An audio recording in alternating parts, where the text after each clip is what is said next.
Paid political agenda को अधिक समय दिया जाता है और कोई भी काउंटर क्वेश्चनिंग नहीं होती है। प्रवक्ता का तो काम है, उसके नाम में ही वक्ता है और प्र है, तो आप समझ जाइए कि उसका तो काम है कि किसी बात पे हमें पार्टी को डिफेंड करना है, सामने वाले गाली देनी। यही कार्य होता है मूलतः प्रवक्ताओं का। मतलब होता तो नहीं है, बस यही आज के संदर्भ में यही बचा हुआ है कार्य। जब पार्टी का नेता कुछ बोले, अब अरविंद केजरीवाल क्लेम कर दे कि पहला वर्चुअल होम स्कूल हम जो है बना रहे हैं, तो उसको सब जो है छाप देते हैं सीधे। कोई पूछता नहीं कि भाई उत्तराखंड सरकार ने तुमसे पहले 2020 में खोला है। केजरीवाल आके बोल देता है कि भाई हमने 500 स्कूल खोल दिए हैं, कोई उससे पूछता नहीं कि कहाँ खोले हो। केजरीवाल आके बोल देता है कि हमने इतने हॉस्पिटल जो है बना दिए, हमारे स्कूलों में स्विमिंग पूल है, कोई जांचने तक नहीं जाता। फेस वैल्यू पे उसके स्टेटमेंट्स को ले लिया जाता है और उसको हर जगह चलाया जाता है। और हम सब जानते हैं कि ये पेड प्रोपेगेंडा है, ये पेड एजेंडा भी नहीं, प्रोपेगेंडा है। एजेंडा भी होता है तो एजेंडा मतलब नीति निर्धारण होती है किसी पार्टी का, हो सकता है सत्ता का, हो सकता है सरकार की, हो सकती है नीतियां, उसको हम ठीक है हम पैसे देके हम प्रमोट करते हैं। यहाँ पे प्रोपेगेंडा है जो है ही नहीं।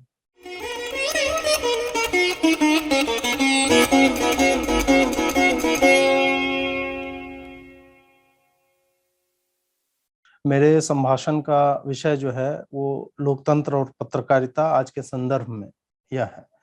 मैं मूलतः, संभवतः ऐसा है कि आप लोग जानते होंगे कि मैं जिस विषय को मैंने चुना है उस पे क्या बोला जाए या क्या चल रहा है दुनिया में, आप लोगों को एक मोटे तौर पर अपने अपने विचार अपने मस्तिष्क में होंगे ही। फिर भी उसे बिंदुवार करके मैं और भी तोड़ तोड़ कर समझाने की कोशिश करूंगा, क्योंकि कई बार क्या होता है कि जो वैसे बच्चे होते हैं जो अभी कॉलेज में हैं या 12th करके तुरंत तुरंत कॉलेज में पहुंचे हैं, मास्टर्स कर रहे हैं, इन लोगों के साथ क्या समस्या है कि जो हमारे भारत में लगभग 150 साल से एक वामपंथी तंत्र हमारे एकेडेमिया में घुसा हुआ है, तो उनके तंत्र में ये लोग न चाहते हुए भी, चूंकि इम्प्रेशनेबल माइंड्स होते हैं, अभी तुरंत तुरंत स्कूल से आए, यूनिफॉर्म वाला अप्रोच रहता है कि जो मास्टर साहब ने बोल दिया वही सच है, जो सीनियर ने बोल दिया वही सच है, इस तरह का रहता है। तो उनके लिए मैं पत्रकारिता क्या होती है, पत्रकारिता की परिभाषाएं कैसे आज के समय में कुछ एंकर्स ने, कुछ पत्रकारों ने अपने एजेंडा के हिसाब से बदल दिया है, उन्हीं बिंदुओं पर चर्चा करूंगा। पत्रकारिता है क्या, अगर एकदम मूलभूत सवाल पूछा जाए।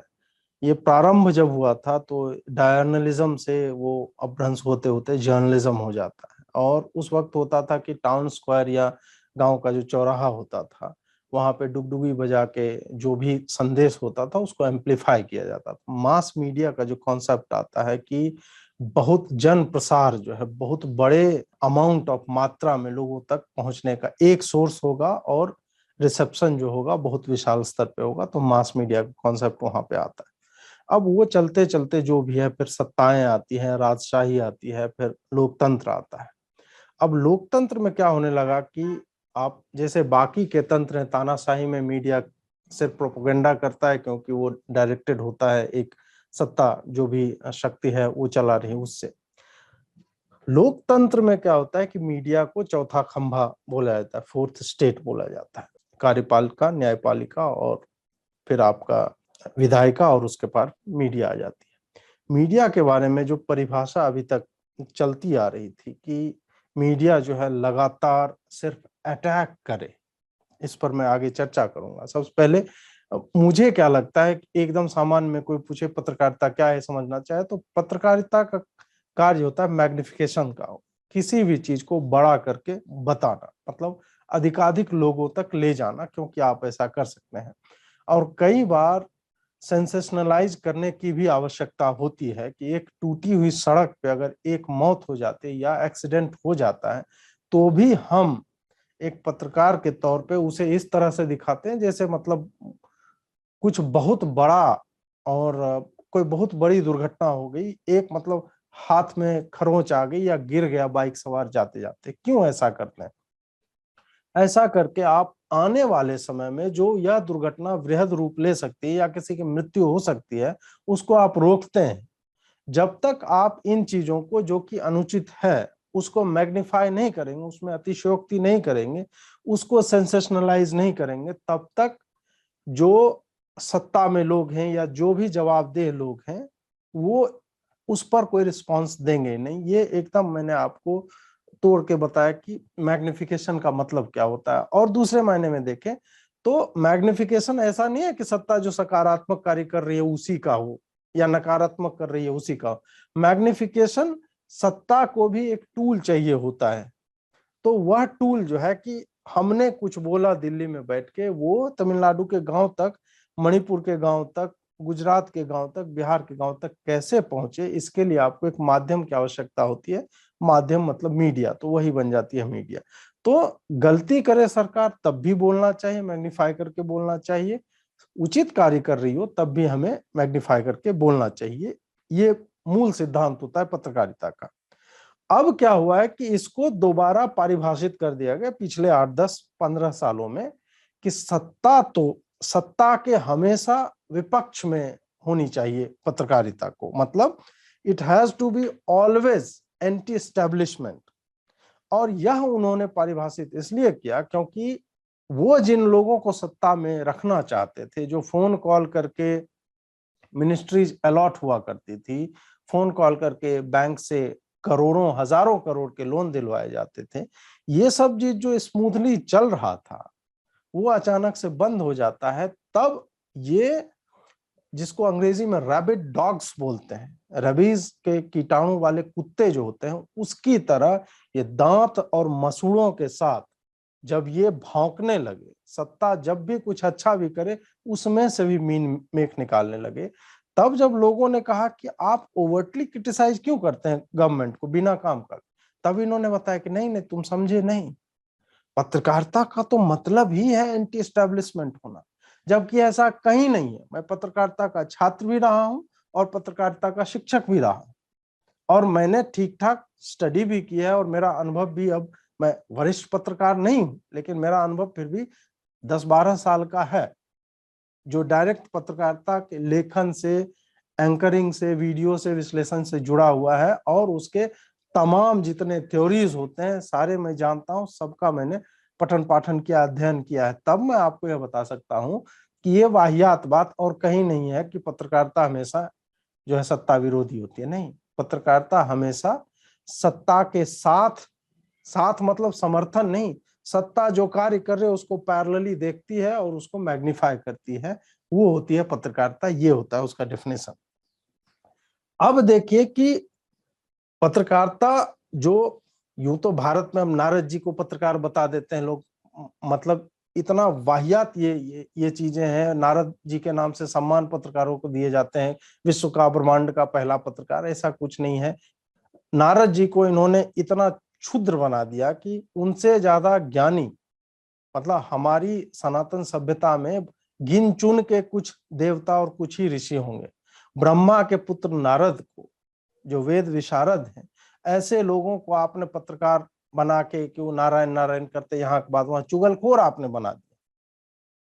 तो जो भी है वेस्टर्न, आप सिविलाइजेशंस में चले जाए तो वहां से जब ये पत्रकारिता आया था तो एडवर्टाइजिंग को लेके आया था कि उनको कुछ सामान बेचना है। तो उसके लिए भारत में जो पहला पत्रकार छपता है, कलकत्ता गजट या बंगाल गजट था, तो मूलतः एडवर्टीजमेंट के लिए था। कुछ सामान ईस्ट इंडिया कंपनी जो उसको कुछ बेच रहा है तो उसके लिए आया था। तो वहां से ये आता है। और अब मतलब अब धीरे धीरे हमने देखा है कि आपको रेडियो आता है, फिर मतलब उससे पहुंचते पहुंचते हम टीवी पे पहुंचते हैं। टीवी में 24 घंटे की न्यूज वाली चैनलों पे आ जाते हैं, 24 घंटा जो है चलता रहेगा। ये सब पहुंचते पहुंचते अभी जो भारत में दिख रहा है वो वेस्टर्न मीडिया में 20, 25 साल पहले लाया गया एक शो फॉर्मेट, डिबेट की मैं बात कर रहा हूँ, विकृति की जब मैं बात करता हूँ, वो आपको अब यहाँ पे पहुंचा है। और हम उसे च्युइंगम की तरह उसे खींच कर हम नमारते जा रहे हैं जितना लंबा हो सकता है। क्यों क्यों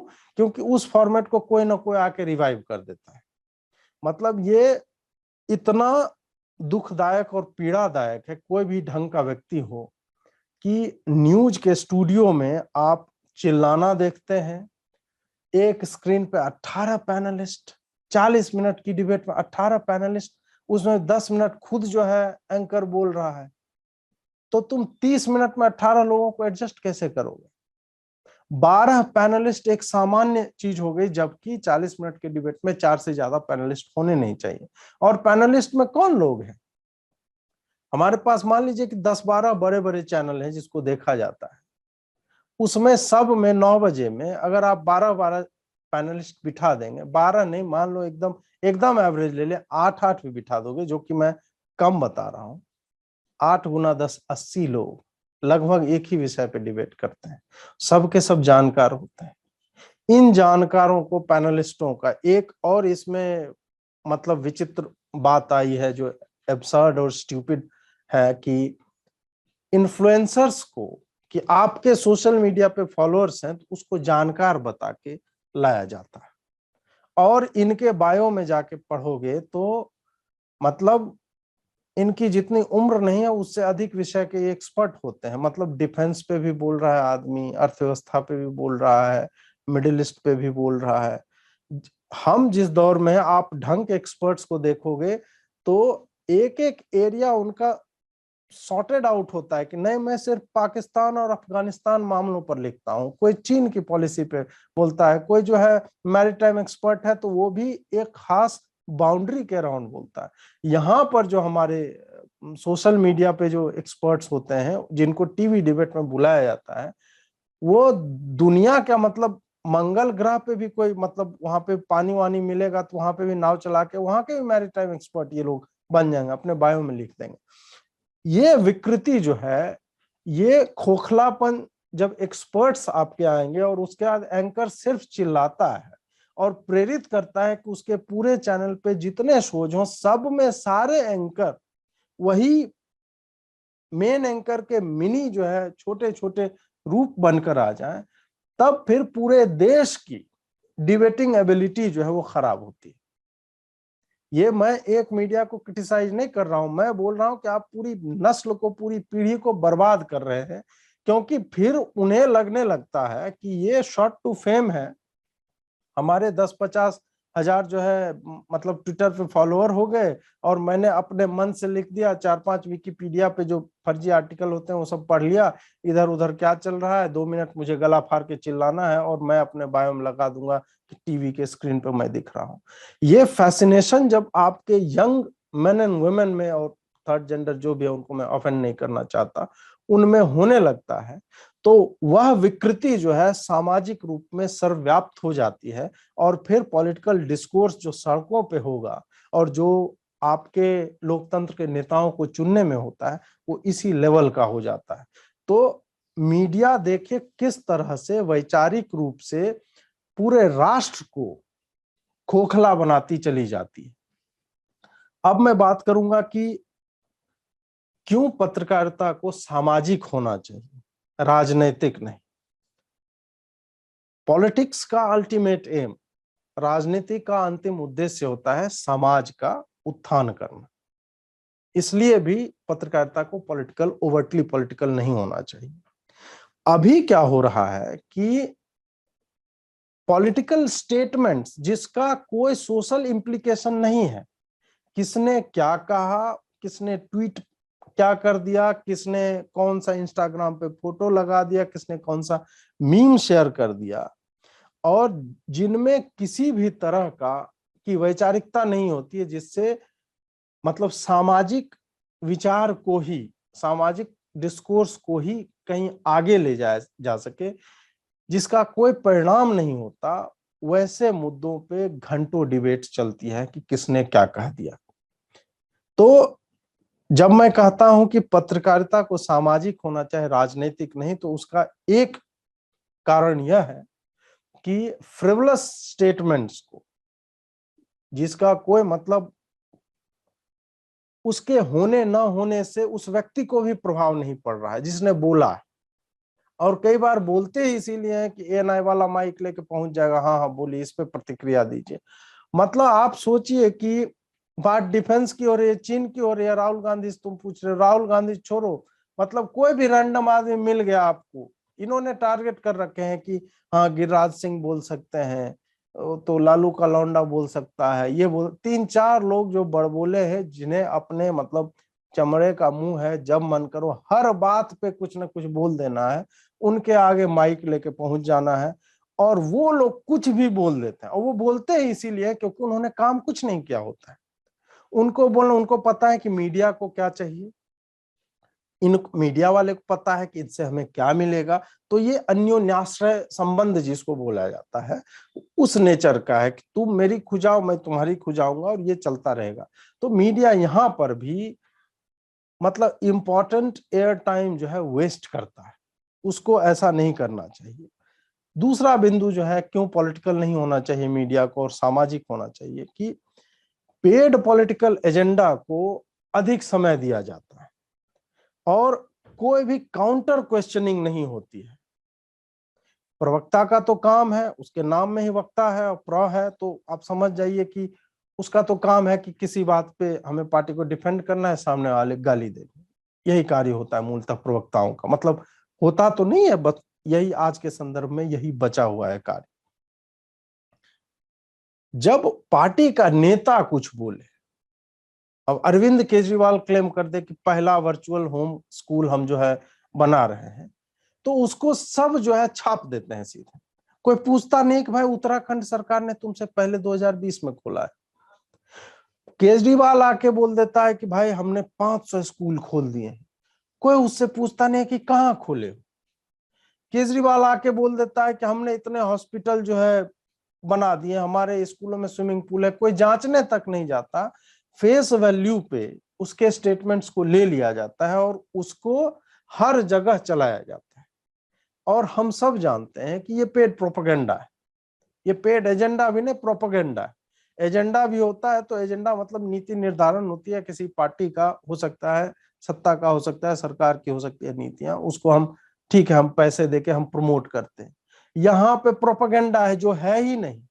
आपने एक झूठ मैन्युफैक्चर किया, आपने बोल दिया, क्योंकि आपका जो वही संबंध आपका बना हुआ है, आपने कितने पैसे किसको दिए, उसने कितने पैसे आपसे लिए या कैश में लिया, काइंड में। आजकल तो ये लोग राशन कार्ड भी जिस हिसाब से बनाते हैं, तो वो सब भी देखा जाए तो किस तरह से ये लोग एक्सप्लॉइट करते हैं कि हम सत्ता में हैं, हम अपनी पार्टी के बारे में, हम अपनी पार्टी के स्कोप को दूसरे स्टेट्स में बढ़ाने के लिए कुछ भी प्रपंच बोलेंगे और उस पे मीडिया कभी भी काउंटर क्वेश्चन नहीं करता है।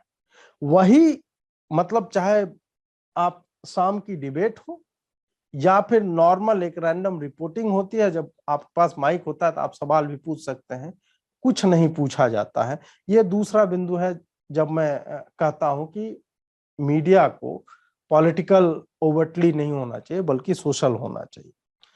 तीसरा मेरा मानना है कि सोशल एजेंडा जो होते हैं उसको हमेशा फोकस में, उसको केंद्र में रखना चाहिए, कि सामाजिक और वैयक्तिक उत्थान जो कि बाद में फिर राज्य का और फिर राष्ट्र का उत्थान करता है, उस पर उनका मतलब उनको केंद्रित होना चाहिए। और यहाँ पे क्या होता है कि आपके अच्छे पॉलिसीज को भी, चूंकि आप एजेंडा ड्रिवन मीडिया है, आपने दूसरे तरह के लोगों से पैसा ले रखा है या आपका टैसिट एक सपोर्ट उनके साथ बना हुआ है, भगवान जाने किस कारण से उनको लगता है कि राहुल गांधी आ जाएंगे 10 साल बाद, 20 साल बाद, जो भी है, कोई ज्योतिषी से भविष्यवाणी करवा रखी हो, तो उसमें क्या होता है कि ये लोग, मुझे मतलब ये उदाहरण मैं कई बार दे चुका हूं और फिर एक बार देना चाहूंगा कि प्रधानमंत्री मोदी ने जब कहा कि हमारे राष्ट्र का 100% विद्युतीकरण हो चुका है, तो हमें एक राष्ट्र के तौर पे इसे सेलिब्रेट करना चाहिए था कि हाँ भाई, 70 साल से हम कहाँ से चले थे और क्यों नहीं हमारे पास, मतलब हमारे पास इतना बड़ा रेगिस्तान है, हमारे पास हाइड्रो इलेक्ट्रिसिटी के बहुत रिसोर्सेज है, हमारे पास न्यूक्लियर पावर्ड रिएक्टर्स हैं बिजली उत्पादन के लिए, कोल फायर्ड हैं, कोयले के खान है हमारे यहाँ, तो हम पावर में सेल्फ सफिशिएंट क्यों नहीं। हमें उस मोमेंट को एक आयोजन की तरह, जश्न की तरह मनाना चाहिए था। मैंने फिर देखा कि एनडीटीवी ने एक रिपोर्ट की, मतलब 40 मिनट का रवीश कुमार का प्राइम टाइम था, उसमें उस आदमी ने 40 मिनट इस बात पर बर्बाद किए कि भारत में 3 ऐसे गांव हैं जहां पे देखिए खंबा पहुंच गया, बिजली नहीं पहुंची। मतलब आप सोचिए, भारत में 700 के लगभग जिले होंगे, एक मतलब टोटल मिला लीजिए तो 5 से 6 लाख गांव होंगे। उतने जगहों पे आपने बिजली के खंभे और वायर्स पहुंचा दिए, और एक दो जगह पे खंभा नहीं पहुंचा है और प्रधानमंत्री ने अनाउंस कर दिया। मतलब इस मीडिया के हिसाब से प्रधानमंत्री को फोन करके एक एक गांव में पूछना चाहिए, हाँ भाई रमेश सर, तुम्हारे घर में बिजली आ रही है? अच्छा, स्विच नहीं काम कर रहा है तुम्हारा, भेजते हैं। ये इस प्रकार के घृणा से ड्रिवन होते हैं। उसी तरह जब हम एक्सप्रेसवे की बात करते हैं, जब नॉर्थ ईस्ट में बहुत बड़ा पुल बना और उस पर जो एनडीटीवी ने छापा कि अब नौका चालकों का क्या होगा, नाविकों का क्या होगा। सड़क बन जाए तो वो लोग टमटम चलाने वाले जो है अब बेरोजगार हो गए, वो उनका टमटम चलता था, अब तो मेट्रो बनाएंगे तो बोलेंगे नहीं, पेड़ कट रहे हैं। जैसे कि वो जिस घर में बैठे हुए थे, वो विश्वकर्मा जी आए और ऊपर से बोले कि हाँ भवन भवती, और ऊपर से भवन गिर गए, और जैसे कृष्ण भगवान ने सुदामा को दिया था तो रातों रात उनके महल खड़े हो गए, कोई पेड़ नहीं कटा था।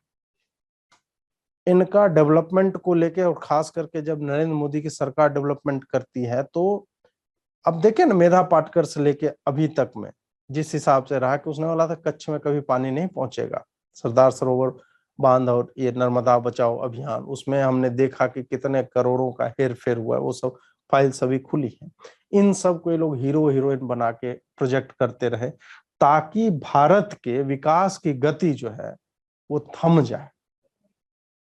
इनका मीडिया और फिर कुछ एनजीओज के जो इलिसिट अफेयर्स जो चलते रहते हैं, इनके नाजायज संबंध, उन्हीं के उत्पन्न ये बच्चे होते हैं जो आपको टीवी प्रोग्राम्स में 20 मिनट 30 मिनट 40 मिनट के स्लॉट्स में आपको बार बार दिखते हैं। तो गुड पॉलिसीज का भी जब आप क्रिटिसिज्म करते हैं, तब आप पॉलिटिकल हो रहे हैं, आप सोशल काम नहीं कर रहे हैं। आजकल एक और चीज हो गई है कि जर्नलिज्म कहते हैं कि बाइनरीज में चल रही है, कि शून्य और एक में विभाजित हो गई, कि या तो आप सत्ता के पक्ष में हैं या जो है सत्ता के विपक्ष में। आप मोदी भक्त है या मोदी विद्रोही हैं, आप कांग्रेस के चमचे हैं या फिर जो भी उसका उल्टा होता है वो है। यहां पर इसके कारण क्या हुआ है कि हेल्दी क्रिटिसिज्म का, स्वस्थ आलोचना का स्कोप खत्म हो चुका है। हम नीति आधारित आलोचनाएं नहीं कर पाते। मतलब जो करना चाहता है उस पे, चाहे भाजपा का आईटी सेल हो, कांग्रेस वाली की तो सत्ता अब रही नहीं, विचारों की बहुत कम जगह पे राज्यों में बचे, जो भी है, आम आदमी पार्टी का हो या जिसका भी हो, वो छोड़े जाते हैं। फिर आपको जो है हैरास किया जाएगा, अगर आप जर्नलिस्ट हैं, आप पे केस डाल दिए जाएंगे, आपको घर से उठा लिया जाएगा आपके एक स्टेटमेंट के लिए। और जुडिशरी तो हम जानते हैं कि धृतराष्ट्र की तरह जो है, धृतराष्ट्र नहीं, धृतराष्ट्र तो बेचारा अंधा था, गांधारी की तरह आंख पे पट्टी जो है बांधे जो है सब चीज बर्दाश्त किए जा रही। हेल्दी क्रिटिसिज्म से मेरा तात्पर्य यह है कि मीडिया को जो करना चाहिए कि नहीं, आप ठीक है कि मीडिया अवसरवादी होती है, हम दैनिक जागरण को देखते हैं, कि दैनिक भास्कर को देखते हैं, फिर हम जी न्यूज को देख रहे हैं, हम बहुत सारे चैनल हैं, सबका मैं नाम नहीं लेना चाहता हूं, हमने इन सब को देखा है कि इनकी प्रकृति किसी नेता या पार्टी के जीतते ही रातों रात बदल जाती है। कमलनाथ सत्ता में आते हैं, दैनिक भास्कर का टोन बदल जाता है। शिवराज सिंह पाटिल आते हैं, दैनिक भास्कर का टोन अलग हो जाता है। ये हमने देखा है। इसमें फिर क्या होता है कि आप कोई भी, वही स्वस्थ परिचर्चा का स्कोप खत्म हो जाता है, और आप उन पॉलिसीज पे या किसी सत्ताध्यक्ष के, सत्ताधीश के चुप्पियों पर, गलत नीतियों पर, उस पर आप जो है कुछ नहीं बोल सकते। आपसे ट्रोल जो है वो पूछने लगेंगे, क्या तो मोदी जी से ज्यादा जानते हो आप अगर आप डिफेंस पे कोई पॉलिसी गलत आ रही है, और डिफेंस के एक्सपर्ट्स हैं, मैं नहीं हूं एक्सपर्ट, जो भी है उनको पढ़ के उसके बाद अपनी ओपिनियन फॉर्म करके अगर आप प्रश्न पूछने लगते हैं, तब आपसे पूछा जाएगा क्या तुम राजनाथ सिंह जानते हो, तुम अजीत डोभाल से बड़े जियोपॉलिटिक्स के एक्सपर्ट हो गए। इस तरह की चीजें होती है और वो सारी बातें जो है बाद में रिपीट होती हैं। जो हमारा भय होता है, जो बाकी के डिफेंस एक्सपर्ट्स का भय होता है, वो परिणत होती है, वो धरातलीकरण उनका होता है, तब ये ट्रोल जो है ये गायब हो जाते हैं। तो इनके जो आईटी सेल के जो खास करके लोग हैं, किसी भी पार्टी के हों, उन्होंने हेल्दी क्रिटिसिज्म का उसका मतलब अपने समर्थक जो मतलब उनके विचारधारा के साथ हैं, लेकिन उनको लगता है कि नहीं कहीं कहीं पे जो है समस्या कुछ कुछ हो रही है, हमें प्रश्न पूछना चाहिए ताकि सत्ता कोर्स करेक्शन कर सके। मैं मोदी जी से ज्यादा नहीं जानता, लेकिन मैथमेटिकली भी ये प्रूवन है कि एक व्यक्ति की विद्वता समूह की विद्वता से बड़ी नहीं होती है। ये रैंडम सैंपलिंग से, ये एक मैथमेटिशियन था उसने भी प्रूव किया था। और जब हम अपनी आकांक्षाओं के एग्जीक्यूशन के लिए, उनके रियलाइजेशन के लिए जब हम तुम्हें चुनते हैं, तो क्या हमें प्रश्न पूछना, मतलब हम प्रश्न पूछने से भी गए क्यों भाई कि मोदी जी ने तो 72 चुनाव जीते हैं, तुमने क्या जीता है? भाई मोदी राजनेता है और मैं जो काम कर रहा हूं मैं अपने हिसाब से ठीक कर रहा हूं। ये तो फिर वही बात होगी कि फिल्म पे क्रिटिसिज्म करने के लिए आपको फिल्म बनाना चाहिए। पहले पहले आप एक फिल्म बना लो, उसके बाद क्रिटिसाइज करो। मतलब पाकिस्तान के प्राइम मिनिस्टर पर क्रिटिसिज्म करने के लिए मुझे पाकिस्तान में जाकर चुनाव लड़ना चाहिए। ये आईटी सेल वालों ने ये स्कोप जो है ये खत्म कर दिया और मीडिया उसका जो है लाभ उठाती है। और प्रथम दृष्टया सोशल मीडिया भी आपको, ये बाइनरी की जो मैं बात कर रहा हूं 0 और 1 का, उसमें आपको जो है डिवाइडेड नजर आएगा। लेकिन सोशल मीडिया के डिवीजन का एक जो मतलब मुझे जो कारण लगता है कि ये इतना स्क्यूड क्यों है, इतना मतलब टिल्टेड क्यों है, वो लगता है कि जो नैरेटिव चलता आ रहा था उसको बैलेंस आउट करने के लिए आपको जो है उतना ही भार दूसरी तरफ देना पड़ेगा। अगर आप पुराने ढर्रे पे चलते रहे कि उसने एक बोला है तुम भी एक बोलो तब बैलेंस रहेगा, तो नहीं, क्योंकि इधर एक बोलेगा तो ये पलड़ा ऑलरेडी झुका हुआ है, तुम्हें इधर 10 बोलना पड़ेगा। तो वो जब तक नहीं आएगा तब तक वो बैलेंस सोशल मीडिया में नहीं बनेगा और उस पे भी हम लोग पहुंच रहे हैं। मैं वैचारिक संतुलन की बात कर रहा हूँ, किस तरह से सोशल मीडिया पे डिस्कोर्स हुआ करता था। हमने देखा फेसबुक पे वामपंथी डिस्कोर्स था, उसको धीरे धीरे दक्षिणपंथी या गैर वामपंथी ने आके उसको खत्म किया। फिर हमने ट्विटर पे देखा, ट्विटर पे भी अब जो है गैर वामपंथी जो है धीरे, भले उनके लोग बैठे हुए हैं और वो शैडो बैनिंग और तरह तरह के हथकंडे अपनाए जाते हैं, उसमें अभी मैं नहीं जाना चाहता, लेकिन हाँ ये सब चल रहा था।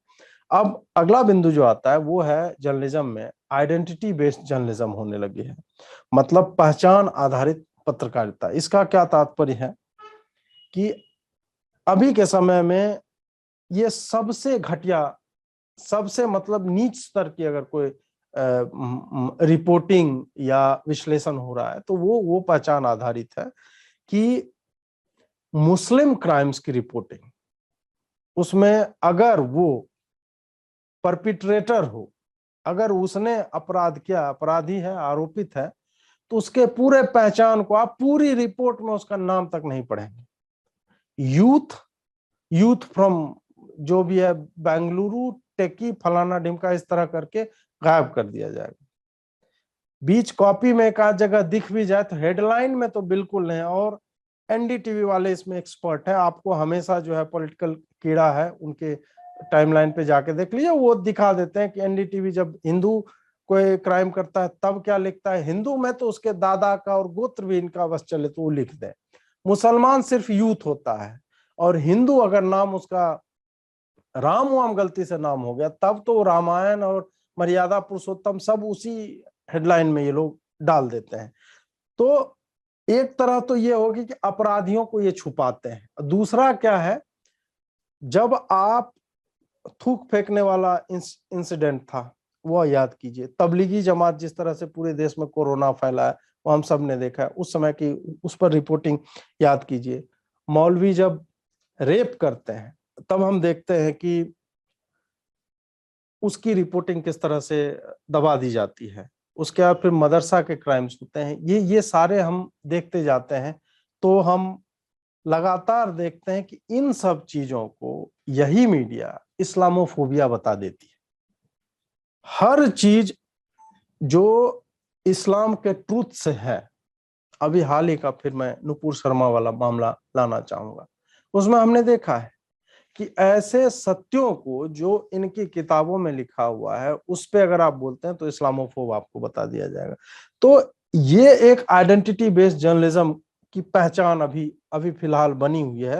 हालांकि इस पे लगातार मतलब लोग जो है लगे हुए हैं, जो इंडिविजुअल्स हैं, वो बार बार इनके झूठ को, इनके प्रपंच को, इनको लगातार मतलब एक तरह से कह सकते हैं कि हम इन्हें एक्सपोज करते रहते हैं। लेकिन उसमें अभी भी देरी हो रही है, हम वहां तक नहीं पहुंचे हैं जहां तक हमें पहुंचना चाहिए था। फेक न्यूज जो होगा मुस्लिम्स को लेके कि भाई उसका नाम परवेज गुर्जर था, नाम है परवेज गुर्जर। लोनी में एक कांड हुआ था कि मेरा दाढ़ी खींच के भाग गया, मुसलमान ही मुसलमान को कूट रहा है, वो कुछ तावीज वावीज मर्दानगी बढ़ाने वाला है। इन लोगों में दिक्कत भी बहुत ज्यादा है। तो वो जो है उसका चल रहा था कि हम मर्दानगी का दवाई बेच रहा था, उसकी बढ़ी नहीं, तो उसके बाद वो आके कूट पीट दिया उस पे जो है। उसमें मेन परपिट्रेटर को इन्होंने बता दिया कि भाई ये तो परवेज गुर्जर है, ये हिंदू है, वो मार रहा था ये तो। और ऑल्ट न्यूज ने, वायर ने, सब ने एडिटोरियल्स लिखे हुए कि भारत में कैसे मुसलमान जो असुरक्षित है। बाद में पता चला ऐसा कुछ नहीं। जय श्री राम का नारा लगवाना, ये याद कीजिए, मोदी जी दोबारा 2019 में प्राइम मिनिस्टर बन के आते हैं और जुलाई 2019 से अगस्त या मिड अगस्त तक जो है ये 40-50 दिन इतने जय श्री राम वाले मामले आए कि गुड़गांव में एक मुसलमान जा रहा था, उसका टोपी छीन के फेंक दिया, उसकी दाढ़ी नोच ली, फर्जी निकला। पता चला कि फलाने जगह यूपी में जो है बच्चे क्रिकेट खेल रहे थे, तो वहां पे जो है बोला कि जय श्री राम बोलो तुम, फर्जी निकला। नॉर्मल मतलब बाता बाती होती है क्रिकेट में वो। ऐसे करके 50 मामले उस वक्त में ऑफ इंडिया में था। हमने जो मामला कवर किया, जो मामला, सबके सब फेक निकले। एक मामला भी जय श्री राम कह के मुसलमानों को पीटना वो सही नहीं निकला। उसके बाद पूरे दुनिया में वही न्यूयॉर्क टाइम्स, वॉशिंगटन पोस्ट, ये सब जो टिश्यू पेपर्स हैं जर्नलिज्म के, इन लोगों ने इतने एडिटोरियल्स छाप दिए कि भारत में मुसलमान तो भाई बड़ा मतलब जय श्री राम उनसे बुलवाया जा रहा है, राह चलते उनको मार पीट दिया जाता है। ये किया गया। इससे होता क्या है कि जब ये whenever they are called out, जब इनका सत्य सामने लाया जाता है, तो ये एक तो अपोलोजाइज नहीं करते, किसी तरह की माफी नहीं मांगते, कोई भी नहीं मांगता माफी। ऑल्ट न्यूज नहीं मांगता, क्विंट, स्क्रॉल, वायर, एनडीटीवी, कोई नहीं मांगता माफी। और वो तमाम इन्फ्लुएंसर जो सोशल मीडिया पटल पे हैं, कोई भी कुछ नहीं बोलेगा इस पे। पहले इन्होंने ट्वीट कर दिया और एक एक 2-2 हजार बार ट्वीट हुआ, रिट्वीट हुआ है, 10,000 लाइक हैं, 20,000 रिट्वीट हुआ है, एक एक इंसिडेंट ऐसे करके, मतलब एक एक हैंडल से। और ये एक वैश्विक फेनोमेनन बन जाता है। लेकिन अपोलॉजी वो नहीं आती, या जब आती है तो उसका रीच जो है वो कभी भी उस सेंसेशनलाइजेशन या उस फेकरी के जितनी नहीं होते, उसका 1% भी नहीं होता। हमने इसकी भी एनालिसिस की थी, उसमें हमने यही पाया कि फेक न्यूज हमेशा उसकी गति जो है बहुत ही द्रुत होती है, और उसके अपोलॉजी की उसको कोई देखने वाला भी नहीं। एक तो क्या करते हैं चालाक लोग कि जो फेक न्यूज उसके कमेंट में अपना वो लिख देते हैं कि ये जो है मुझसे त्रुटि हो गई, गलती हो गई। 5 दिन के बाद करेंगे, जब उसका एक्चुअल जो पीछे का एजेंडा था हिंदुओं को टेररिस्ट की तरह दिखाने का, सैफरन टेरर वाले बॉगी को मतलब उनको जो है आगे बढ़ाने का, उसको विस्तारित करने का, प्रचारित करने का, तो उसमें वो सफल हो चुके होते हैं।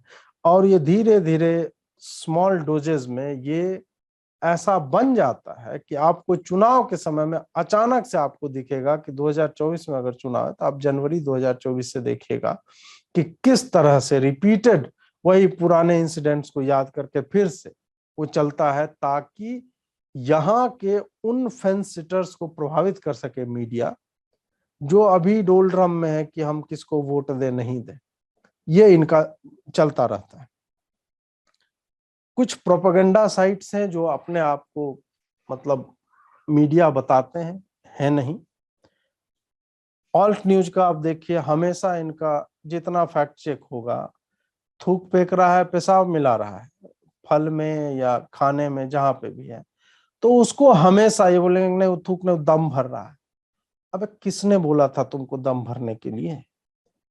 अपने बाप के लिए, माँ के लिए, अपने घर में जब खाना बनाते हो उसमें दम भरो, थूको, मूत दो, विष्ठा कर दो, उसमें किसी कोई फर्क नहीं पड़ता। और उसको वही ऑल्ट न्यूज वाले टॉयलेट पेपर लेके तुरंत पहुंच जाते हैं पोंछने के लिए, उसको साफ करने के लिए, नहीं नहीं थूक नहीं फेंक रहा है जी, ये तो दम भर रहा है। और इनका ऑल्ट न्यूज का आप जाके टाइमलाइन एनालिसिस कर लीजिएगा, तो उसमें हिंदुओं को ब्लेम करने वाले जितने फैक्ट चेक होंगे और मुसलमानों को बचाने वाले जितने फैक्ट चेक होंगे, उसका उल्टे का प्रतिशत 5% भी नहीं होगा। ये बीच बीच में करते हैं कि नहीं भाजपा नेता ने यह नहीं बोला था, यह झूठ चलाया जा रहा। ये आपको 10 दिन में 2 बार 3 बार ऐसा दिख जाता है कि ये मीम वीम का फैक्ट चेक करके ये बताने की कोशिश करते हैं कि देखो हम भाजपा वाले के खिलाफ भी प्रोपेगेंडा चल रहा था, हमने उसको भी बस्ट किया है। उसके बाद एक एंटी इंडिया कुछ भी होता है तो उसमें एक आनंदित होने वाली जो मतलब इनके हेडलाइन से दिख जाएगा। अब जैसे रघुराम राजन है बेचारे, वो मतलब हमको लगता है वो आदमी मर जाएगा भारत में रिसेशन का वो प्रतीक्षा करते करते, और उसको कैसे चलाया जाता है एनडीटीवी पे, स्क्रॉल पे, क्विंट पे, वायर पे, बाप रे बाप। अब तो और भारत की जीडीपी जब कहेगा 13.5% से बढ़ी है, बोले गरीब क्या जीडीपी खाता है? ये दोनों चीजें आपको मिलेंगी कि भारत जब उन्हीं इंडिसेज पे, उन्हीं सूचकांकों पे कुछ अच्छा कर रहा होगा तो बोलेंगे कि वही सूचकांक खाएगा क्या गरीब? इससे क्या गरीब के प्लेट में रोटी पहुंच जाएगी? भारत का ग्रोथ रेट 7 हाँ भाई, गरीब के प्लेट में रोटी पहुंचती है। अगर हमारी ग्रोथ रेट इस तरह की नहीं होती तो जो 80 करोड़ लोगों को हमने भोजन दिया है पिछले 2 सालों में, अभी भी दे रहे हैं, भले ही अब पॉलिटिकल हो गया, वो पहले आर्थिक उसके कारण थे। तो रोटी पहुंचती है। अगर हमारी जीडीपी सही नहीं होती तो हम उस स्थिति में नहीं होते। देख लो श्रीलंका में क्या हुआ है, देख लो पाकिस्तान में क्या हो रहा है। जीडीपी से एक्चुअल में रोटी मिलती है उसके ग्रोथ से। ये लोग वही मंगलयान छोड़ देंगे तो कहेंगे देखिए भारत का गरीब जो है सड़क के किनारे सो रहा है, यहाँ मंगलयान भेजा जा रहा है। इनको भारत के विकास से, भारत की ग्रोथ स्टोरी से इसको भयानक दिक्कत है इस सेक्शन ऑफ मीडिया से। और जब भी कुछ गलत होगा, जो अपवाद होंगे, उनको उदाहरण की तरह इनको प्रस्तुत करना होगा, या कुछ गलत नहीं हो रहा है तो ये मैन्युफैक्चर करते हैं। जब 370 हटा था तो इस पूरे गिरोह ने मैन्युफैक्चर किया था कि बच्चों को बंदी बना के भारत रखे हो भारत सरकार। हॉस्पिटल में बोल रहे थे कि दवाई की स्कार्सिटी है, लाइफ सेविंग ड्रग्स नहीं पहुंच पा रहे हैं, वहां पे लॉकडाउन कर दिया पूरा, एकदम कर्फ्यू लगा हुआ। ऐसा कुछ नहीं था। वहां के जो इम्तियाज जी थे शायद जम्मू कश्मीर के, उस वक्त पुलिस के टॉप कॉप जो थे, वो लगातार बेचारे दे रहे हैं कि नहीं ऐसा कुछ नहीं है, आपको कुछ चाहिए हेल्पलाइंस खुली हुई, सब कुछ था। इनको लेकिन बताना था कि नहीं भाई कश्मीरी तो एकदम, सारे बच्चों को बंधक बना लिया आदमी, अब कटीले तारों वाले उसमें रखता है और उससे चाबू का मारता है, इस तरह की चीजें जो है लिखी जा रही थी। इसको काउंटर करने की आवश्यकता, और काउंटर मतलब आपको फैक्ट्स की बाढ़ लानी पड़ेगी। जब ये मैन्युफैक्चर तक कर सकते हैं, और आपको मैन्युफैक्चर करने की आवश्यकता नहीं, आपको सिर्फ डेटा और एग्जांपल्स उठाने हैं जो उसके काउंटर में है। उसमें भी अभी जो है नॉन लेफ्ट की मीडिया है या सोशल मीडिया है या उनके इन्फ्लुएंसर्स हैं या जो छोटे छोटे यूट्यूब चैनल्स हैं, वो अभी भी लैक करते हैं उसमें। उतनी इंटेंसिटी से हम उनका काउंटर करने में सक्षम नहीं है। तो जिस एम्प्लीफिकेशन को हमें काउंटर करना है, उनके फेकरी का या गलत खबरों को जो उनके हिसाब से उनके विरोध की खबरें उनको दबाने का, तो उसके इंटेंसिटी में अब जो है दूसरे तरफ की मीडिया को उसमें मतलब 10:1 टाइप का लाना पड़ेगा, तब जाके वो बैलेंस आउट जो है आने वाले समय में हो पाएगा। अब प्रश्न है कि पत्रकारिता में खामियां क्या क्या, त्रुटियां हैं, कहाँ पे वो पीछे मतलब छूट रही है। जब मैंने अभी आपको बात कही कि 10 गुना इंटेंसिटी से हमें जो है फैक्चुअली काउंटर करना है, तो हम क्यों नहीं कर पाते। पहली समस्या होती है फंडिंग की, कि हमें सत्य दिखाने के लिए जितनी बारंबारता की आवश्यकता है और जिस तरह के कंटेंट की गुणवत्ता की आवश्यकता है, चाहे सामग्री हो या फिर हम जो जिस फॉर्मेट में उसको प्रेजेंट कर रहे हैं उसमें, उसके लिए पैसे चाहिए होते हैं और वो पैसे आपको मिलते नहीं। मिलते इसलिए नहीं है क्योंकि कोई इंस्टीट्यूशनली बैक्ड ये मीडिया है ही नहीं, कि कोई जॉर्ज सोरोस जो है उसने $100 बिलियन का और इसका फंड बना रखा है कि भाई हाँ तुम्हें जो हम फंड करते रहेंगे, इस तरह का फंड है नहीं। पैसे बहुत हैं हिंदुओं के पास, इसमें किसी को कोई मतलब संदेह नहीं होना चाहिए। हमारे लोग जब भी मुसलमानों के कारण, लव जिहाद के कारण या जिसके कारण भी उनकी हत्या होती है, हम एक एक दिन में 25 लाख 30 लाख 1 करोड़ रुपया एक एक व्यक्ति के लिए जुटाते हैं। पैसे हैं, लेकिन वो एक संस्थागत तरीके से अगर हो कि कोई व्यक्ति अगर वीडियोज बना रहा है, कोई व्यक्ति ग्राउंड रिपोर्टिंग कर रहा है, तो उसे यह सोचना नहीं चाहिए कि अगर हम ग्राउंड पे चले जाएंगे तो ये न्यूज छूट जाएगा, तो वो हम कवर नहीं कर पाएंगे।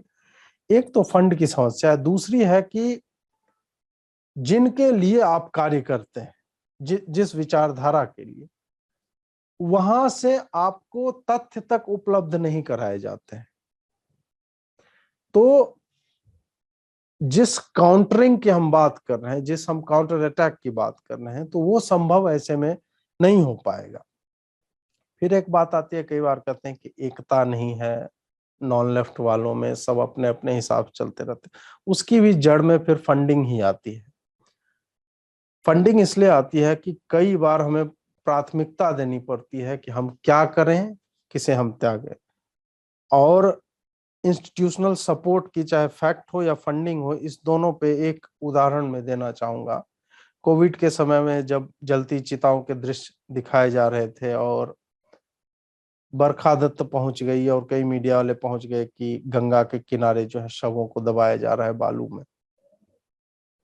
एक तो लोगों को पता नहीं है, लोगों को लगता है फिल्मों में दिखाते हैं दाह संस्कार मतलब दाह संस्कार, हिंदुओं में सिर्फ जलाते ही, उन्हें पता ही नहीं है कि कई जातियां हैं और कई मतलब जैसे संत हो गए तो उन्हें डुबोया जाता है पानी में, जल समाधि दी जाती है, या उनको मतलब धरती में भी जो उनको गाड़ा भी जाता है, उनकी समाधि बनती है। कुछ संप्रदाय के लोग हैं, या सर्प आपको काट ले तब भी जल में ही प्रवाहित करना होता है शव को। उसी तरह कई संप्रदाय है जो गंगा नदी के किनारे ही बालू में ही जो उनको गाड़ा जाता है। उस पे पूरा हुआ कि भाई देखो मतलब कितनी इंसेंसिटिव है, लोगों के पास लकड़ियां नहीं है जलाने तक के लिए। इस तरह का, मैं यह नहीं कह रहा हूं कि उस वक्त स्थिति भयावह नहीं थी कोविड के कारण सेकेंड वेव में, लेकिन उस वक्त जिस तरह से मीडिया में रिपोर्टिंग हुई, और मैं संघ के लोगों से मिला हूं, मैं भाजपा के लोगों से मिला हूं, और अपने तरह के लोग जब भी हम बैठते हैं तो मेरा यही कहना था कि क्या उस वक्त आप 20 यूट्यूबर्स को जो आपके हैं नॉन लेफ्ट के, जो सोशल मीडिया इन्फ्लुएंसर्स कह लीजिए, पत्रकार कह लीजिए, जो नाम आप देना चाहें वो दे दीजिए, उन्हें आप भेज नहीं सकते थे कि जाके सिर्फ 10 लोगों से मिलो कि क्यों गाड़ने आए। वो सिर्फ वहां पे बोल देते, तब भी आप जो है उस विषाक्त नैरेटिव से उससे बच जाते। आप वह भी नहीं कर पाए, और उसके बाद भी आप सीख नहीं लेते हैं कि हमें आगे कैसे मतलब काउंटर कैसे करना है इन लोगों को। उसके ऊपर कोई मैकेनिज्म नहीं है, कुछ नहीं। हाँ, चाय समोसे की पार्टी पूरी होगी, पूरे देश से हम 200 यूट्यूबर्स को बुला रहे हैं, उनका सम्मेलन हो रहा है, ये सब चलता है, ये संघ भी करता है और बाकी लोग भी करते रहते हैं, लेकिन उसका परिणाम क्या होता है ये किसी को नहीं पता, वो कहाँ पहुंचते हैं वो किसी को नहीं पता। मेरे खैर ये विषयांतर हो रहा है, उसको हटाता हूं मैं। आगे जो है जर्नलिज्म में खामियों की मैं बात कर रहा था, तो उस पर है कि कोई भी ऐसा मैकेनिज्म नहीं है, चाहे सरकार की तरफ से हो, जुडिशरी की तरफ से हो, पुलिस की तरफ से हो, कि जो फेक न्यूज फैलाते हैं उनको हम पेनलाइज कैसे करें। जो मैन्युफैक्चरिंग यूनिट छोटे छोटे ऑल्ट न्यूज टाइप के लगे हुए हैं, जो फैक्ट चेकिंग के आवरण को ओढ़कर, छद्मावरण ओढ़े हुए एक्चुअल में वो लोग फेक न्यूज की मैन्युफैक्चरिंग करते हैं, उसको एम्पलीफाई करते हैं, इनको रोकने के लिए आपके पास कोई मैकेनिज्म नहीं है। झूठा बोल देते हैं कि नहीं जो है सेल्फ रेगुलेशन होना चाहिए मीडिया में, जबकि इसका इम्प्लीकेशन जो है, इसका इफेक्ट जो होता है, इसके परिणाम जो होते हैं समाज में होते हैं, बहुत भयावह होते हैं। उसको रोकने का आपके पास कुछ नहीं है, और ये एकदम इम्प्यूनिटी के साथ ये लोग करते हैं कि हमें कोई भी कुछ कहने वाला नहीं। याद कीजिए फिर पठानकोट के टाइम में एनडीटीवी के साथ क्या हुआ था। हमने 26/11 में एक कोड भी बना दिया सरकार ने कि आप लाइव ऑपरेशंस को कवर नहीं कर सकते, फलाना ढिमका सब। उसके बाद भी पठानकोट में एनडीटीवी बता रही थी कि यहाँ पे हैंगर है, यहाँ पे हमारे फाइटर्स हैं, यहाँ पे हमारा ये डिपो है, यहाँ पे एम्युनिशंस रखे हुए हैं, सब कुछ। उसके बाद इसी भाजपा सरकार ने, एनडीए सरकार ने उनके ऊपर 1 दिन का प्रतिबंध लगाया था, वो भी इन्फोर्स नहीं कर पाए। जब नहीं कर पाओगे तो अगले बार वो वही करेंगे। उनके अपने वकील हैं, उनके अपने जज हैं, उनका सारा पूरा तंत्र है। तो ये कार्य तो मीडिया का नहीं, ये तो सरकारों का है कि मीडिया को किस तरह से आप, रेगुलेशन ठीक है लेकिन जब वो क्रिमिनल हो जाता है, उसके इम्प्लीकेशंस होते हैं मतलब धरातल पर, तब उनको कुछ करना चाहिए। अगला जो है वो उन लोगों के लिए है जिनके बारे में मैं पहले भी बात कर चुका हूं कि सरकार की आलोचना ब्लास्फेमी नहीं है, ईश निंदा नहीं है। ये लोगों को समझना चाहिए कि सरकार क्रिटिसिज्म से परे नहीं। हम जो सरकार अच्छे काम करेगी, एक्सप्रेसवे बन रहा है, आईएनएस क्रांत का कमिश्निंग हुआ है, उसमें शिवाजी का सील लगा है, हम डीकोलोनाइज कर रहे हैं अपने आप को, एक प्रोसेस चल रहा है, सेंट्रल विस्टा बन रहा है हमारा, मेट्रो के प्रोजेक्ट्स जगह जगह चल रहे हैं, एक्सप्रेसवेज बन रहे हैं, हाईवेज बन रहे हैं, द्रुत गति से सारे कार्य हो। हम उनके बारे में हमेशा उनके साथ खड़े हैं। लेकिन जब आपके मिनिस्टर संसद में बोलेंगे नहीं हमें पाकिस्तान से चीनी जो है खरीदना चाहिए, हमें जो है खेल खेल लेना चाहिए, इस तरह की बातें, तो उसका क्रिटिसिज्म होगा। जब लगातार एक पैटर्न के साथ हिंदुओं की हत्याएं होती रहेंगी, और हिंदू हटा दो, तुम्हारे नागरिकों की हत्या हो रही है और तुम उस पर चुप रहते हो, तो हम प्रश्न पूछेंगे। ये कोई ना आप मोदी जी से कैसे प्रश्न पूछते हैं, आप मोदी जी ज्यादा जानते हैं, नहीं भाई, लेकिन हम प्रश्न पूछते हैं। ये जानने वाले ज्यादा तो बच्चे नहीं जानते अपने शिक्षक से, तो वो प्रश्न नहीं पूछते हैं उनसे। तो यही तो मेन बात होती है। हेल्दी क्रिटिसिज्म का स्कोप जो है बचा रहना चाहिए, और इसे ब्लास्फेमी की तरह ट्रीट नहीं करना चाहिए। अब इसमें जो मेरा अगला पॉइंट है, अंतिम बिंदु, और उसके फिर उप बिंदु जो हैं, सोशल मीडिया के कारण एक आशा की किरण जो है मीडिया को लेकर जगी है। इससे सूचनाओं का लोकतांत्रिकरण हो गया है कि अब प्रवचन नहीं चल रहा है वन वे, टीवी पर से आके एक आदमी ने बोल दिया वही सत्य है, वही अखबार में छप गया, वही जो है चल रहा है, वही नैरेटिव चल रहा है। नहीं, अब जब इंटरैक्टिव मीडिया हो जाती है तो आप प्रश्न पूछ सकते हैं। आप नीचे में जाके लिखेंगे जो शेयर कर रहा है कि भाई ये वीडियो जो ये बकवास जो की, उस पर इन प्रश्नों का उत्तर दो, तो उससे कोर्स करेक्शन की बातें होती रहती हैं, थोड़ा सा मतलब बचाव होता रहता है। और ये जो है, ये अब सोशल मीडिया के कारण पिछले कुछ वर्षों से वो इसका ग्राफ जो है ऊपर की तरह जाता हमें दिखता है कि लगातार हम लोगों के कारण, अब कुछ लोगों ने लिखना कम किया। जो दिन में 5 बार फर्जी बातें लिखते थे, अब सप्ताह में 4 बार लिखना है। तो ये बदलाव आया है, और इस बदलाव की आशा हमें जो है लगातार करते रहनी चाहिए कि सोशल मीडिया के कारण इस तरह के बदलाव होते रहेंगे। अब सोशल मीडिया नैरेटिव तय करती है। पहले मेन स्ट्रीम मीडिया नैरेटिव तय करता था, और सोशल मीडिया में नैरेटिव तय करने से ये हो रहा है कि अब थोड़ा सा बैलेंस बनता हुआ दिख रहा है। अभी भी वामपंथियों की तरफ उनका पलड़ा जो है वो भारी है, लेकिन दूसरी तरफ के भी नैरेटिव बनते हैं, ट्रेंड्स होते हैं, उनकी कवरेज होती है। और सबसे बड़ा उदाहरण आपको दिखेगा कि अभी ये जो भांडवुड है, उर्दू को चला के और एंटी हिंदू नैरेटिव जो हमारा हिंदी फिल्म उद्योग जो चला रहा था, उसको लेके इस साल हमने दिखाया है, लोगों ने दिखाया कि कैसे ऑर्गेनिकली हम जो वाहियात फिल्में हैं, मतलब नैरेटिव के संदर्भ में, उन्हें हम नहीं चलने देंगे। लाल सिंह चड्ढा जो है एक प्राइम एग्जाम्पल है, शमशेरा हो गया, ये सब जो 100 सवा 100 करोड़ के इन्हें लॉसेस हुए, और अब ब्रह्मास्त्र आने वाला है तो लोग उस पे भी मतलब दांत वांत जो है वो अपने घिस रहे हैं पत्थरों पे कि आने दो, फिर पठान आएगी, वो सब पे वो भी हम देखेंगे, लाजिम है कि हम भी देखेंगे। तो ये सब भी चल रहा है। अब है फेक न्यूज का जो इशू था, वो भी सोशल मीडिया पे इंडिविजुअल्स जो है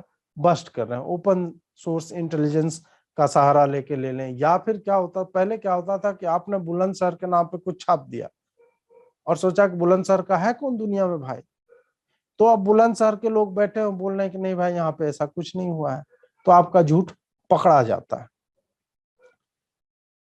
अब सोशल मीडिया का प्रभाव मेन स्ट्रीम पर अब दिखने लगा है। कई बार हमने देखा है कि जो डिस्कशन सोशल मीडिया पे होता है, सोशल मीडिया पे अगर अंकिता हत्याकांड पे चर्चा होने लगती है, तो जिसको मेन स्ट्रीम मीडिया ने छोड़ दिया था, इधर सोशल मीडिया ने उसको एम्पलीफाई करना आरंभ किया, तो वो जाके अब मेन स्ट्रीम मीडिया के डिबेट का जो है हिस्सा बनती है।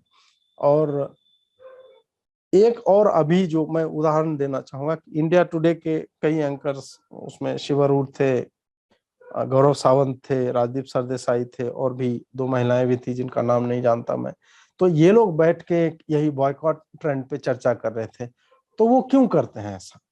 मेन स्ट्रीम मीडिया अब सोशल मीडिया प्लेटफॉर्म पे इस तरह की चर्चाएं क्यों डालने लगा है? उनके एंकर्स क्यों वार्तालाप स्थापित करना चाहते हैं? उनके इंस्टाग्राम पे अकाउंट क्यों है? तो इसका मतलब है कि ये अब रिवर्स हो रहा है ट्रेंड थोड़ा सा, कि पहले जो मीडिया की बातें सोशल मीडिया पे डिस्कस होती थी, अब सोशल मीडिया की बातें मेन स्ट्रीम मीडिया पे डिस्कस होती है। अंत में मैं उपसंहार में यही कहना चाहूंगा कि इंटरनेट की स्पीड जिस तरह से बढ़ी है और लोगों के हाथ में जिस तरह स्मार्टफोन आया है, तो उससे लोकतंत्र का ये जो चौथा खंभा था, उसका जो खोखलापन है वो सामने हर दिन उजागर हो रहा है। और अगर हम लोकतंत्र को वट वृक्ष माने, तो उसकी जड़ जो है वो तो तंत्र की है, जो वामपंथी तंत्र 150 साल से यहाँ पे है, लेकिन उसकी सहायक उपशाखाएं, जो सहायक जड़ें होती है, वो सोशल मीडिया की हैं। उससे भी अब उसको न्यूट्रिशन पहुंच रहा है। तो मुझे लगता है कि आने वाले समय में हम अब देखेंगे कि एक अच्छा समय आएगा फैक्ट चेकिंग को लेके, या नैरेटिव को सही तरीके से करने को लेके। तो ये मेरे सारे बिंदुओं पे चर्चा थी। So I have a two-part question, Ajit ji. Given the various things that you have brought up in the presentation, I'm wondering what is the scope of or what is the utility or benefit of the Prime Minister's office holding press conferences with all news groups and journalists? Is it going to be productive or counterproductive, given that the left liberal people, they have been in power unofficially and officially for most of our independent India time? And the second question is, if press conferences, if they were productive in your view, how do you think the non-left individuals and journalist organizations, what kind of networking do they have with the government to bring this to fruition so that your voice can also be heard? Because you're bringing up about the social upliftment, and there are, it's really about India here. So how can that be brought into fruition? देखिए, ये जो इन्होंने, पहली बात तो ये है कि सरकार को समय समय पर प्रेस कॉन्फ्रेंसेस करते रहने चाहिए और वार्तालाप तो स्थापित करना चाहिए, लोगों से बातचीत जो है वो आवश्यक होती है, क्योंकि अगर आप ये नहीं करेंगे तो हमेशा आप पर वही फांसीवादी, तानाशाही ये सब होने के वो लगते रहेंगे। तो इस कारण से भी प्रेस कॉन्फ्रेंस होना चाहिए। और प्राइम मिनिस्टर मन की बात करते हैं, ठीक है, तो वो तो आपके मन की बात हुई, तो काउंटर क्वेश्चन कहाँ गया जिसकी मैं बात कर रहा था कि अब तो यह भी है ना कि अगर वो ओपन रहेंगे और विषय निर्धारित होगा, हालांकि प्राइम मिनिस्टर के प्रेस कॉन्फ्रेंस का भी एक प्रोटोकॉल होता है कि क्वेश्चंस पहले से सेलेक्ट किए जाते हैं ताकि वो आंसर्स प्रिपेयर रह सके, और इसमें कोई मतलब कोई अनुचित नहीं है वो बात। फिर भी अभी ये स्कोप बनेगा कि आप जो है कन्हैयालाल के ऊपर प्रश्न पूछ सकते हैं, और अगर आपके प्रश्न अपीयर नहीं होते हैं तो बाद में आप कह सकते हैं ना, हम तो गए थे ये प्रश्न लेके, हमें तो उत्तर ही नहीं दिया गया। तो मीडिया के साथ संवाद स्थापित करना, प्रेस कॉन्फ्रेंस करना हमेशा एक अच्छी बात होती है। जहां तक ये लेफ्ट और तंत्र की बात है, तो उन्होंने ही इसको फोर्स करवाया है कि करो। अब इससे लाभ कितना होगा? लाभ कुछ नहीं होगा, ये तो हमें समझ लेना चाहिए। लाभ कुछ नहीं होगा, लाभ यही होगा कि एक ट्रैप है, एक जाल है वामपंथियों की तरफ से जो फेंका गया है। क्योंकि अब ये अगर एक वाहियात सा प्रश्न पूछ देंगे, और आप यह भी जान लीजिए कि जिस तरह से अभी के सरकार की नीति रही है, उससे आप जान लीजिए कि उन्हीं लोगों को जो इनको गालियां देते हैं, देखिएगा कि एनडीटीवी के पत्रकारों को, आपको इंडिया टुडे के पत्रकारों को, क्विंट स्क्रॉल, ये सब के पत्रकारों के क्वेश्चंस, इंडियन एक्सप्रेस के ये सब के क्वेश्चंस को प्राथमिकता दी जाएगी। और उसमें अगर आपने उनके हिसाब से नहीं बोला, आप देखें ना कि मन की बात में उन्होंने भजन की बात की थी कि भजन करके और लोगों को लाया गया और वहां पे जो है संतुलित आहार बांटा गया बच्चों को, जिससे जो है न्यूट्रिशन बच्चों में पहुंच रहा है। तो वायर स्क्रॉल सबने छाप दिया कि नहीं, अब मोदी जी बोल रहे हैं कि भजन सुनने से बच्चे को न्यूट्रिशन मिलने लगेगा। उनको छापना वही है। तो जब हम इस संदर्भ में देखते हैं कि प्राइम मिनिस्टर को प्रेस कॉन्फ्रेंस करना चाहिए कि नहीं, या पीएमओ को, या जो भी संस्थाएं हैं उन विभागों को, तो उससे कितना लाभ होगा? कोई लाभ नहीं होगा, इससे हानि ही हानि होनी है। सिर्फ आपको ये कहने का एक मिल जाएगा बाद में कि नहीं भाई देखो प्राइम मिनिस्टर, हम ये बात अब ये लांछन नहीं लगा सकते हैं कि पीएमओ जो है मीडिया की बात नहीं सुनता, उससे संवाद नहीं करता। आवश्यक नहीं है। हमें व्हाइट हाउस की तर्ज पे मीडिया रिप्रेजेंटेटिव होना चाहिए, वो हर दिन जो है प्रेस ब्रीफिंग दे, वो उनके लोगों के प्रश्नोत्तरों का मतलब उन्हीं के साथ संवाद करे, तो उसी से हो जाएगा। तो लाभ की बात है तो नहीं होगा। और तीसरी बात जो इस सरकार को लेके कि ये हमेशा वामपंथियों से acceptance, they are craving for the acceptance of the left. They have always prioritized them. They have always given interviews to those who have been abusive to them. आप न्यूयॉर्क टाइम्स को जाके इंटरव्यू दे रहे हैं, NDTV को चले गए वो बेचारे अरुण जेटली जी, उनके इंटरव्यूज आप हमेशा एनडीटीवी में देखेंगे। उसके बाद बाकी इनकी लालसा होती है कि कैसे मुझे द हिंदू के सेंटर पेज में जो है मेरा इंटरव्यू छप जाए, मेरा इंडियन एक्सप्रेस में छप जाए। तो हो सकता है कि उसी क्रेविंग्स को ये लोग जो है एक तरह से सेटिस्फाई करने के लिए ये अब करना चाह रहे हो। लाभ तो कुछ नहीं होने वाला इससे। So Ajit ji, I'm thinking, how should the government then communicate its views on at least some select major issues that are going wrong in our country? Do they just set out a press statement? Is that the only option then when press conferences are counterproductive? No. Right now the thing is they have been silent on all the things where they should have spoken, and they have given the space to the leftists to play the way they want to play. तो मुझे लगता है कि इन्हें, चाहे prime minister Modi हो, एक व्यक्ति मरता है किसी भी वेस्टर्न डेमोक्रेसी में, आप देख लीजिए, एक व्यक्ति की भी हत्या होती है अगर टेररिस्ट कारणों से, प्राइम मिनिस्टर या प्रेसिडेंट जो भी उनके यहाँ हेड ऑफ स्टेट होता है वो स्टेटमेंट जारी करता है। वो वैयक्तिक तौर पर ना करे, if he is not doing it at individual level, the office will issue a statement. Should Prime Minister Modi not have issued statement on after Kanhaiya Lal's death, or should the BJP have suspended Nupur Sharma for speaking the truth? इन्होंने हर बार यही किया।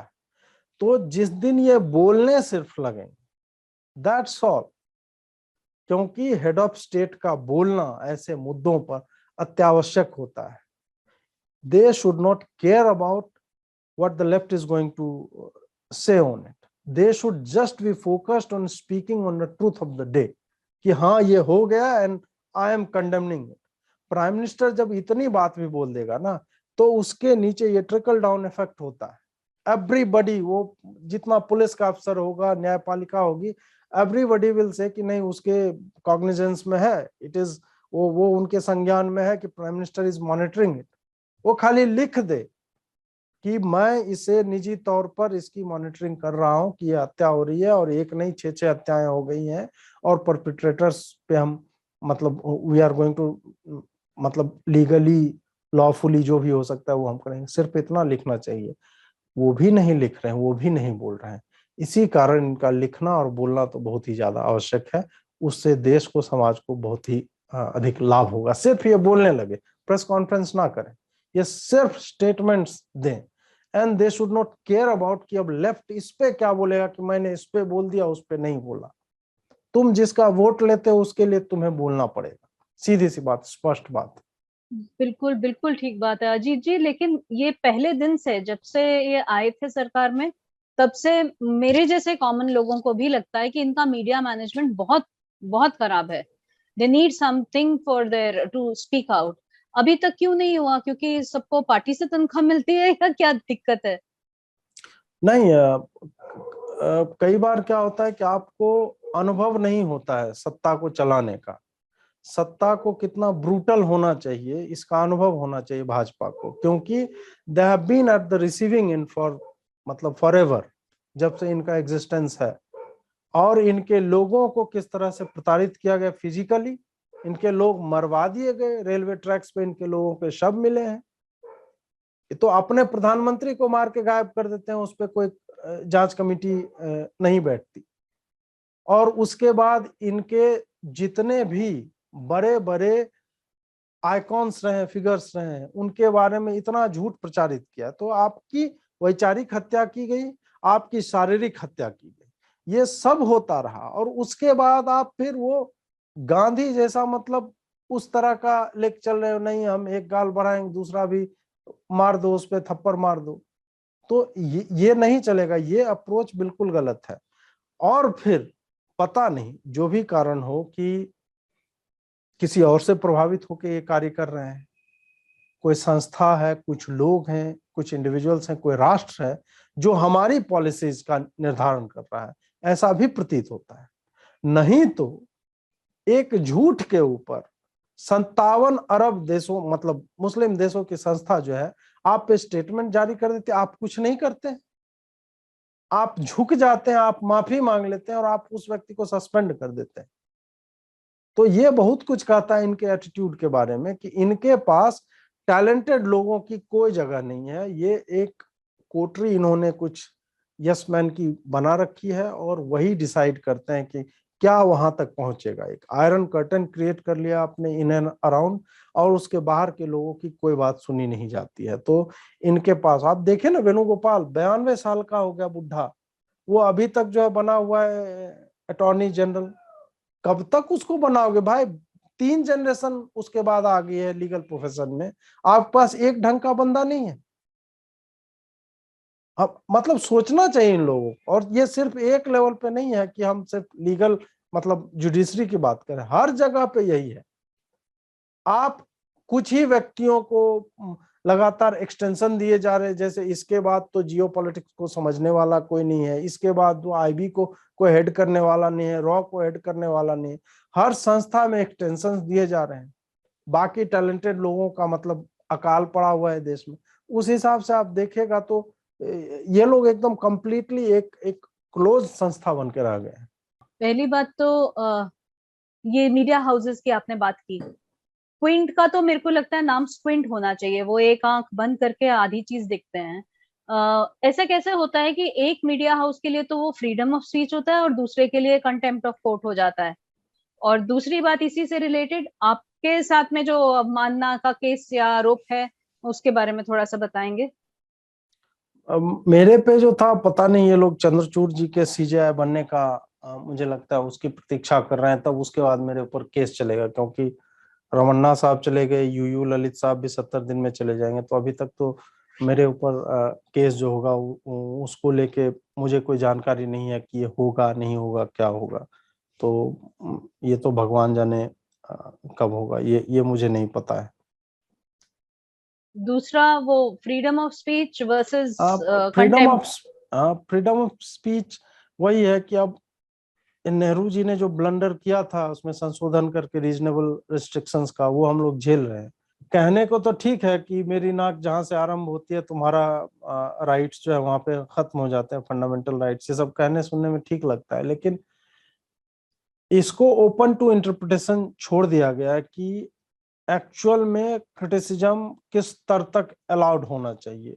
वो grey area है, तो उसी का ये लाभ उठाते हैं कि नहीं आप गाली नहीं दे सकते हैं, हम गाली नहीं दे सकते हैं, तो शिवलिंग पे बैठा बिच्छू बोलना, नरेंद्र मोदी को मौत का सौदागर बोलना, चुनी हुई सरकार को आपातकाल बता देना, ये तो माँ और बहन की गालियों से बड़ी गालियां हैं जो दी जा रहे हैं। उसको अगर कंटेक्चुअलाइज करके आप देखेंगे तो इन सब चीजों को न्यायपालिका, उस पे तो पट्टी वैसे ही बंधी हुई है, तो उससे तो बात ही करना बेकार है कि वो पट्टी, ये लोग कहते हैं कि नहीं हम पहचान नहीं देखते, जबकि बिना पहचान देखते तो आजकल न्यायपालिका एक भी डिसीजन नहीं लेती है।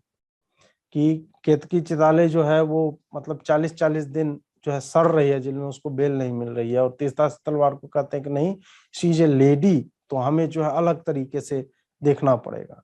मुस्लिम अभी कल जो है कश्मीर जेनोसाइड पे इन्होंने बोला कि नहीं हमारे पास मत आइए, आप जाइए सरकार के पास। बाकी टाइम ये कॉग्निजेंस लेते हैं, अपने सुओ मोटो एक्शन लेते हैं।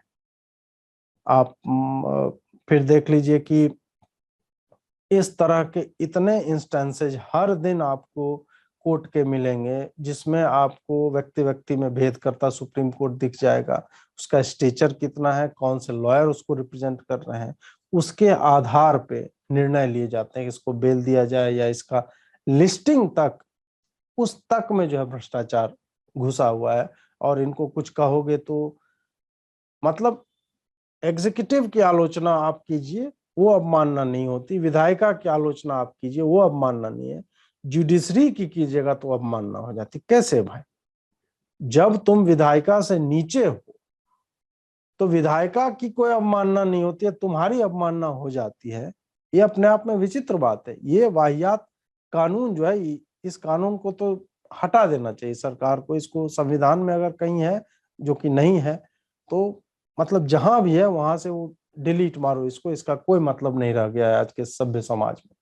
मेरा बस कहने का मतलब ये है कि अब पत्रकारिता के नाम पर तो आजकल सिर्फ कहना नहीं चाहिए, लेकिन एक तरह से मतलब किस प्रकार से मेरे को रिट्वीट मिल जाए, लाइक मिल जाए, पोस्ट मिल जाए, ये मिल जाए, वो मिल जाए, मेरा कोई सवाल नहीं है, लेकिन मेरे दिमाग में ये चीज भनभना रही थी, इसलिए मैंने सोचा आप लोगों के साथ में शेयर करूं।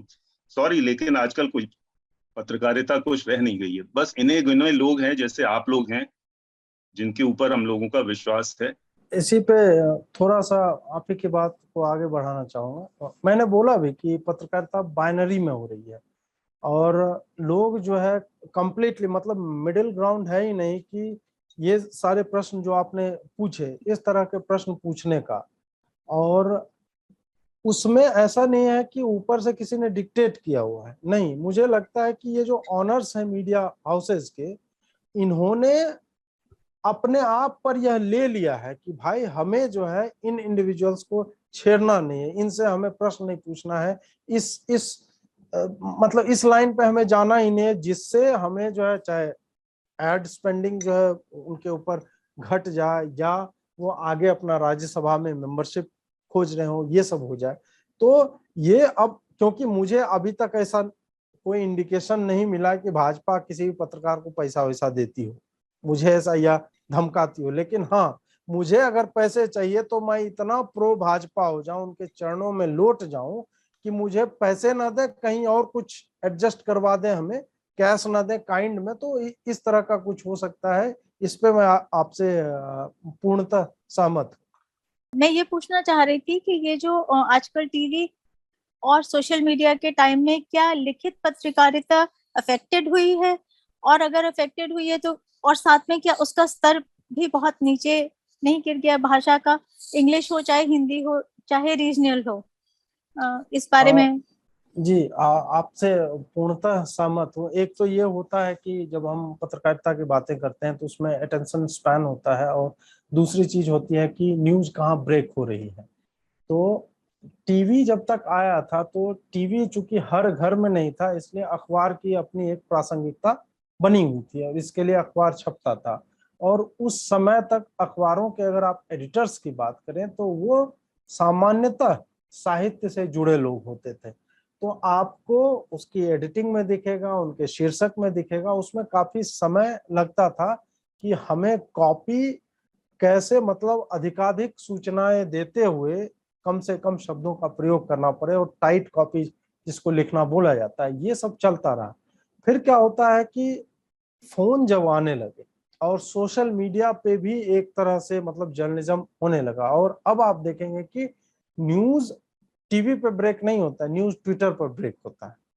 और न्यूज ब्रेक करना अब पत्रकारों का एकाधिकार नहीं रह गया, अब कोई भी व्यक्ति न्यूज ब्रेक कर रहा है और वहां से वो न्यूज ट्रेवल करती है और टीवी तक पहुंचने में भी समय लग जाता है, और अखबार तो एक दिन बासी खबर ही आपको भेजता है। जहां तक उनके भाषाई स्तर की बात है, तो अब चूंकि एक तो आपने, खास करके मैं हिंदी की बात कर रहा हूँ, और अंग्रेजी तो फिर भी ठीक है कि उसमें ढंग के लोग जा रहे हैं। मैं प्योरली ग्रामेटिकल और स्ट्रक्चरल तरीके से मैं बात कर रहा हूँ, वैचारिक तरह से उनका क्षरण हुआ है ये मैं मानता हूँ, बट अभी भी उसमें हेडलाइन में आपको अशुद्धि इस तरह की नहीं। हिंदी में क्या हुआ है कि इतने रूल्स फ्लॉन्ट किए गए, उसका व्याकरण जो, उसकी धज्जियां उड़ाई गई हैं कि एक तो हिंदी का अंग्रेजीकरण हो गया है। पहले ऐसे पत्रकार हुआ करते थे कि एलबीडब्ल्यू को हम नहीं लिखेंगे, हम पगवाधा लिखेंगे उसको आउट। वो शब्दों का आविष्कार करते थे कि हम इस सिचुएशन के लिए किस शब्द का प्रयोग करें। अब क्या होता है कि अब आप अंग्रेजी की बहुलता आप देखेंगे, और लिंग का कि ता ती कुछ नहीं, मतलब, और खास करके जो लोकल स्थानीय संस्करण होते हैं उसके भीतरी पन्नों को देखकर तो आप पागल हो जाएंगे कि इसको किसी ने एडिट भी किया है कि नहीं।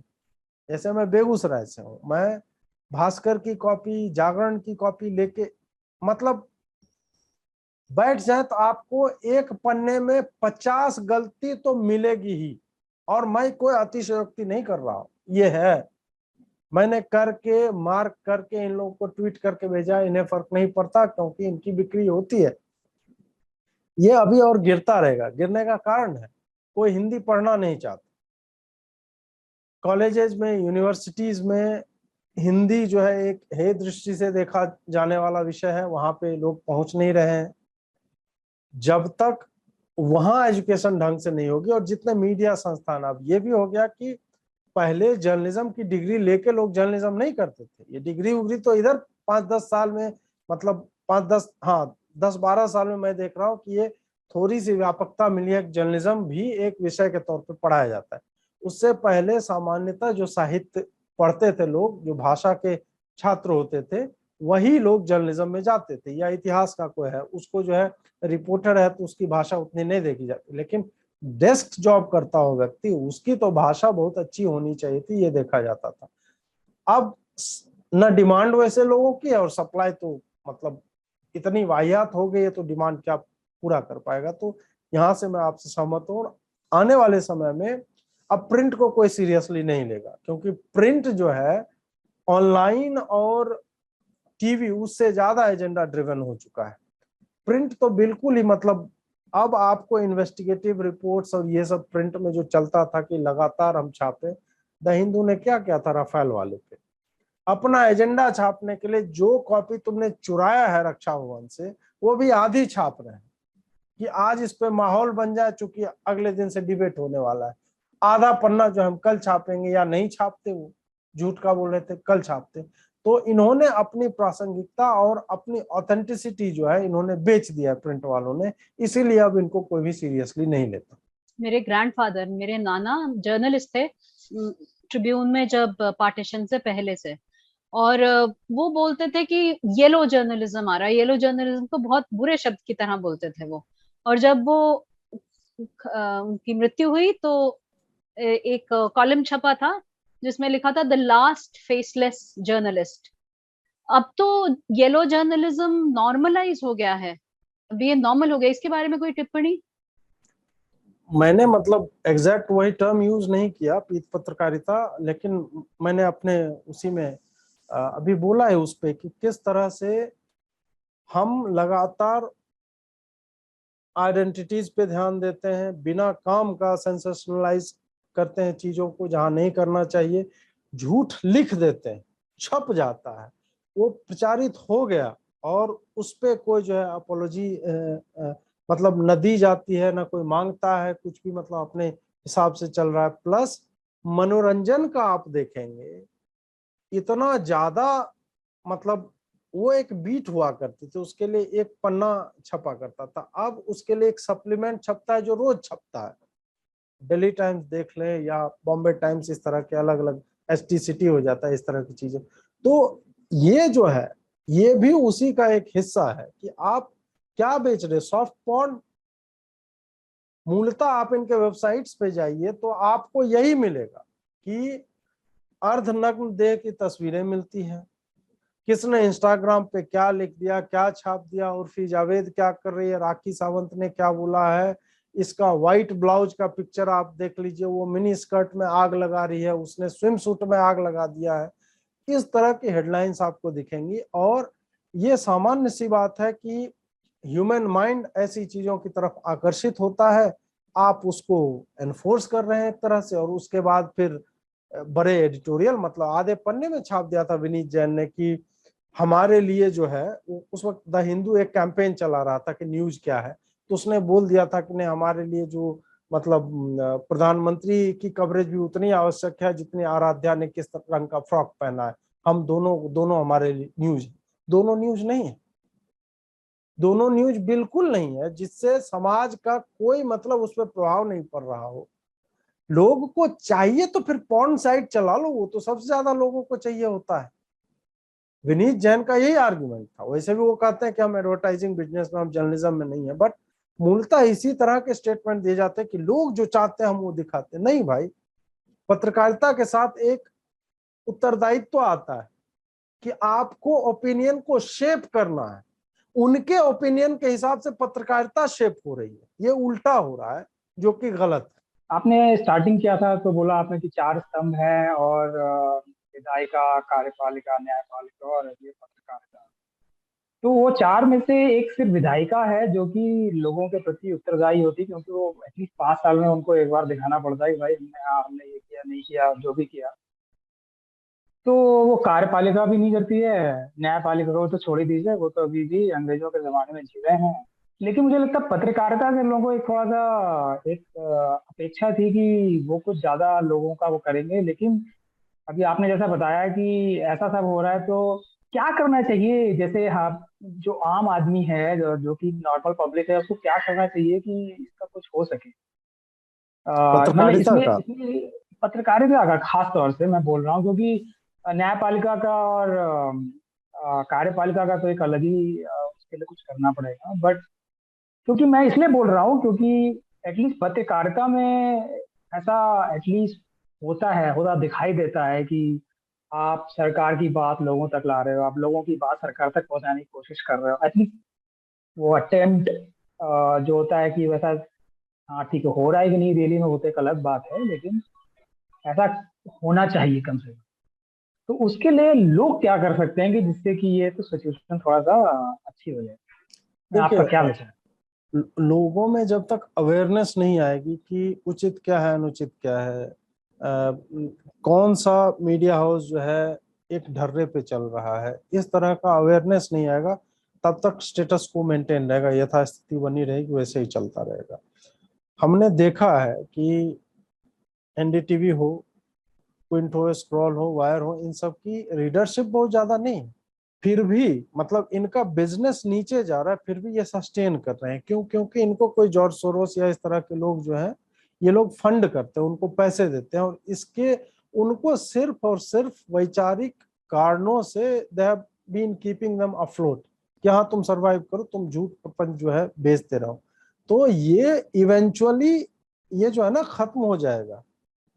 अंग्रेज हमें लूट कर गए इतना, तो 70 साल में जितना उनको मतलब उनकी इकोनॉमी की ग्रोथ होनी थी, अब जो है फ्लैट लाइन कर चुका है। और आज के डेट में खबर आई है कि भारत जो है उनसे बड़ी इकोनॉमी अर्थव्यवस्था बन गया। तो उसी तरह झूठ का एक समय के बाद अंत होना ही है, उसकी फंडिंग कितनी भी ये लोग कर ले।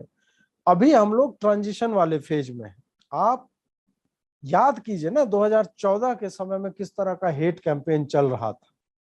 2019 में उससे बहुत कम हुआ, और 24 तक आते आते देख, और कम ऐसा नहीं हुआ कि उन्होंने कमी कर दी, नहीं, पब्लिक एक्सेप्टेंस इनकी जो है वो खराब हुई। 2024 तक जाते जाते इनकी पब्लिक एक्सेप्टेंस और भी नीचे गिरेगी ही। लोग स्वतः जैसे जैसे जागृति आएगी, अवेयरनेस आएगा, चाहे हिंदू कॉजेज को लेके हो, राष्ट्रीय कॉजेज को लेकर हो, या फिर जो एंटी इंडिया या एंटी हिंदू लोग हैं उनके नैरेटिव को लेके, कि हम किस बात पे विश्वास कर रहे हैं। हमें लोगों को, और इसमें सोशल मीडिया का बहुत बड़ा हाथ है, कि हमें उन्हें उस स्तर तक लेकर जाना है, उस जगह तक लेकर जाना है जहां की विपक्षियों के सत्य को भी लोग नकारने लगे। और लोग ऐसा करेंगे, उसको क्वेश्चन करने लगेंगे, नहीं तुम झूठ बोल रहे हो। वो समय आएगा, हो सकता है कि 5 साल बाद आए, लेकिन मुझे वैसा होता दिख रहा है, क्योंकि अब लोगों के हाथ में क्वेश्चन करने की पावर ही नहीं रही, लोगों के हाथ में सेलेक्ट करने की पावर रही कि हम क्या देख रहे हैं, हम क्या नहीं देख रहे हैं।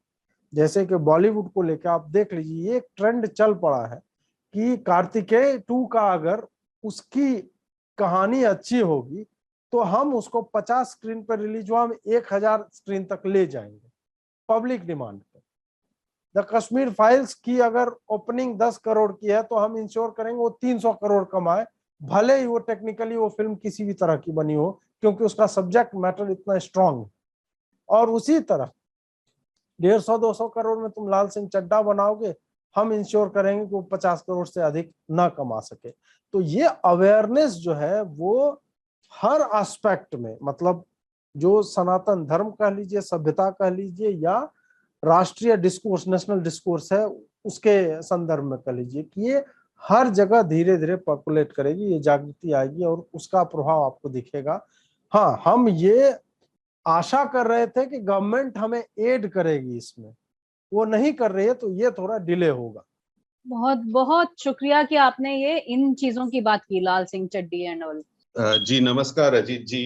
मेरे एक्चुअली 3 सवाल थे। तो जी, पहला सवाल ये था कि अगर आप देखेंगे कि जो राइट विंग स्तर है वहां पे पब्लिकेशंस अगर आप देखें तो काफी कम है। जैसे इंडिविजुअली तो आप जैसे आप है, अंकुर आर्य जी है, और ऐसे there are few individuals who are doing an amazing job.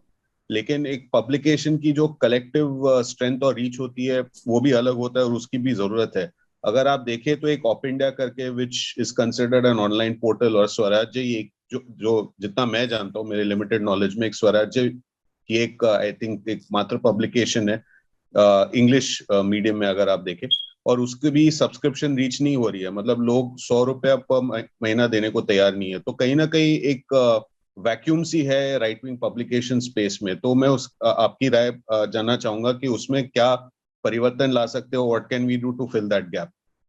दूसरी क्वेश्चन ये थी कि अगर हम जो एक हम एक करके क्वेश्चन लेते हैं, एक एक हाँ करके, जी पहले इस जी पे जी जी बात सॉरी। कर लेते हैं। इसमें मैंने बोला ना आपको कि फंडिंग जो है वो सबसे बड़ा मुद्दा होता है। एक पोर्टल, मैं ऑप इंडिया का एडिटर था, तो मुझे पता है कि उसके मतलब पोर्टल चलाने के उसका बिजनेस मॉडल क्या होता है, कैसे काम करता है। आप सिर्फ पोर्टल पे न्यूज पब्लिश करके और 10 लोगों की टीम लेके चलेंगे तो you can never be self मतलब सस्टेनिंग, वो संभव ही नहीं है। आपको सरकार से एडवर्टीजमेंट चाहिए होगा, और फिर कोई ऐसा इंडिविजुअल हो जो आपके बाकी एक्सपेंसेस देखे इस तरह से, तब आप जाके सिर्फ सैलरी दे पाएंगे लोगों को, क्योंकि आपकी कंटेंट को फेसबुक जो है हमेशा सप्रेस करेगा। ऑप इंडिया में ही था, एक कौशाम्बी में एक 15 साल की बच्ची थी, दलित बच्ची थी, उसका रेप किया था 4 मुसलमानों ने। हमने वो खबर चलाई, बाकी लोगों ने भी वो खबर चलाई। फेसबुक ने सिर्फ ऑप इंडिया हिंदी को टारगेट किया, उसकी रीच 2% कर दी। 100 लोगों तक पहुंचता था, 2 तक कर दिया, और वो रीच रिकवर होने में 1 साल लगा था। हमारे लोग पूरा कदे कि नहीं, अमित मालवीय जी के साथ हम बिठाएंगे, फेसबुक वालों के साथ बात करेंगे, हम ये कर सकते हैं, हम हमारे पीछे ऐसे लोग हैं, बड़े लोग हैं, कुछ काम नहीं आता है। Facebook doesn't give a shit कि प्राइम मिनिस्टर आपका क्या कर रहा है, कोई कर रहा है, उसको कोई फर्क नहीं पड़ता है। उसने कर दिया और खाली वो बोल रहा है कि नहीं हमारी पॉलिसी ऐसी है, जबकि जिस बात के लिए हमारी रीच गई थी कि आपने लड़की का आइडेंटिफिकेशन, मतलब हमने उसका चेहरा ब्लर कर दिया, सब कुछ बोल रहा है कि ब्लर आपने कम किया है, जिसका कोई मतलब और छोर नहीं है, मतलब डिबेट करते रहे तो अंतहीन है। और बाकी लोगों का वो फोटो के साथ छपा हुआ, उसका कुछ नहीं किया फेसबुक ने, कुछ नहीं। हमने उनको बोला कि इसको क्यों नहीं पेनलाइज कर रहे हैं, बोला नहीं हमारा एल्गोरिदम है फलाना, कुछ भी बोल के निकल गया। और अब आ रहा है उनके बारे में कि भाई जो बाइडन जो है, ये डेमोक्रेट्स, ये लोग हर दिन बातचीत इनकी होती थी जकरबर्ग से कि किस किस न्यूज को हमें सेंसर करना है फेसबुक पे जाने से। कैम्ब्रिज एनालिटिका स्कैम बहुत ज्यादा दूर की बात नहीं है, वो सब भी हमने देखा है। तो इस तरह से तो आपकी रीच जो है, जहां से जो डिस्ट्रीब्यूशन के प्लेटफॉर्म्स हैं वो खत्म कर देगा। यूट्यूब आपको पेनलाइज करेगा, वो आपके वीडियोज को डिमोनेटाइज कर देगा, रिकमेंडेशन वाले सेक्शन से हटा देगा। ये हम आज तक झेल रहे हैं। तो आप सस्टेन कैसे करोगे? आप पब्लिकेशन चलाना चाहते हो और 10 आदमी का स्टाफ, मैं बता रहा हूं आपको, अगर आप 2 दिन की छुट्टी दो उन्हें, 8 घंटे काम करवाओगे, डेली 30 से 35 न्यूज स्टोरीज कर सकता है, वो भी ओरिजिनल नहीं। ये होता है 5 ओरिजिनल स्टोरी आप पर डे निकाल लें 10 आदमी के स्टाफ में, वो भी बहुत बड़ी बात है। उसके बाद गूगल का एल्गोरिदम आता है। तो आप ना प्रचार कर पा रहे हो, आपका ना आपके पास कोई बैकिंग है फाइनेंशियल, तो कैसे कोई खोलेगा? और बार बार आप कितना रीराइट करके कंटेंट बेचोगे? जो चीज न्यूज ब्रेक हुई ट्विटर पे, फिर उसको कोई छापेगा, फिर उस छपे हुए को देख के आप रिफ्रेश करोगे, आप तो ऑलरेडी 4-5 घंटा लेट हो चुके हैं, आपको कोई क्यों पढ़ेगा? वहीं आप दूसरे लोगों को देखो, दे आर वेल फंडेड, उनको इस बात की चिंता नहीं है कि हमारा रीट्वीट कितना हो रहा है। आप जाके देख लीजिए, ये वायर का, स्क्रॉल का, इन सब का, और सिंपल वेब है वो निकालता है एनालिटिक्स। आप जाके 2 वेबसाइट का कंपेयर कर लीजिए कि ऑफ इंडिया का आधा भी उनका रीच नहीं है। सोशल मीडिया तो ऑफ इंडिया का 5% भी नहीं है उनका, जितना लाइक आता है। मैं वायर, स्क्रॉल, क्विंट, ये सब का, ऑल्ट न्यूज, ये सब का बता रहा हूँ। ऑफ इंडिया का अगर 15 मिलियन रहता है, तो ये लोग जो है 7 मिलियन पे बाप बाप करते रहते हैं। और इसका 2001 जनरल रीट्वीट आ रहा है ऑफ इंडिया का, तो ये वायर वाला 5 और 12 रीट्वीट रहते हैं, फिर भी वो कैसे, मतलब अभी तक है। तो मेन बात है वही फंडिंग।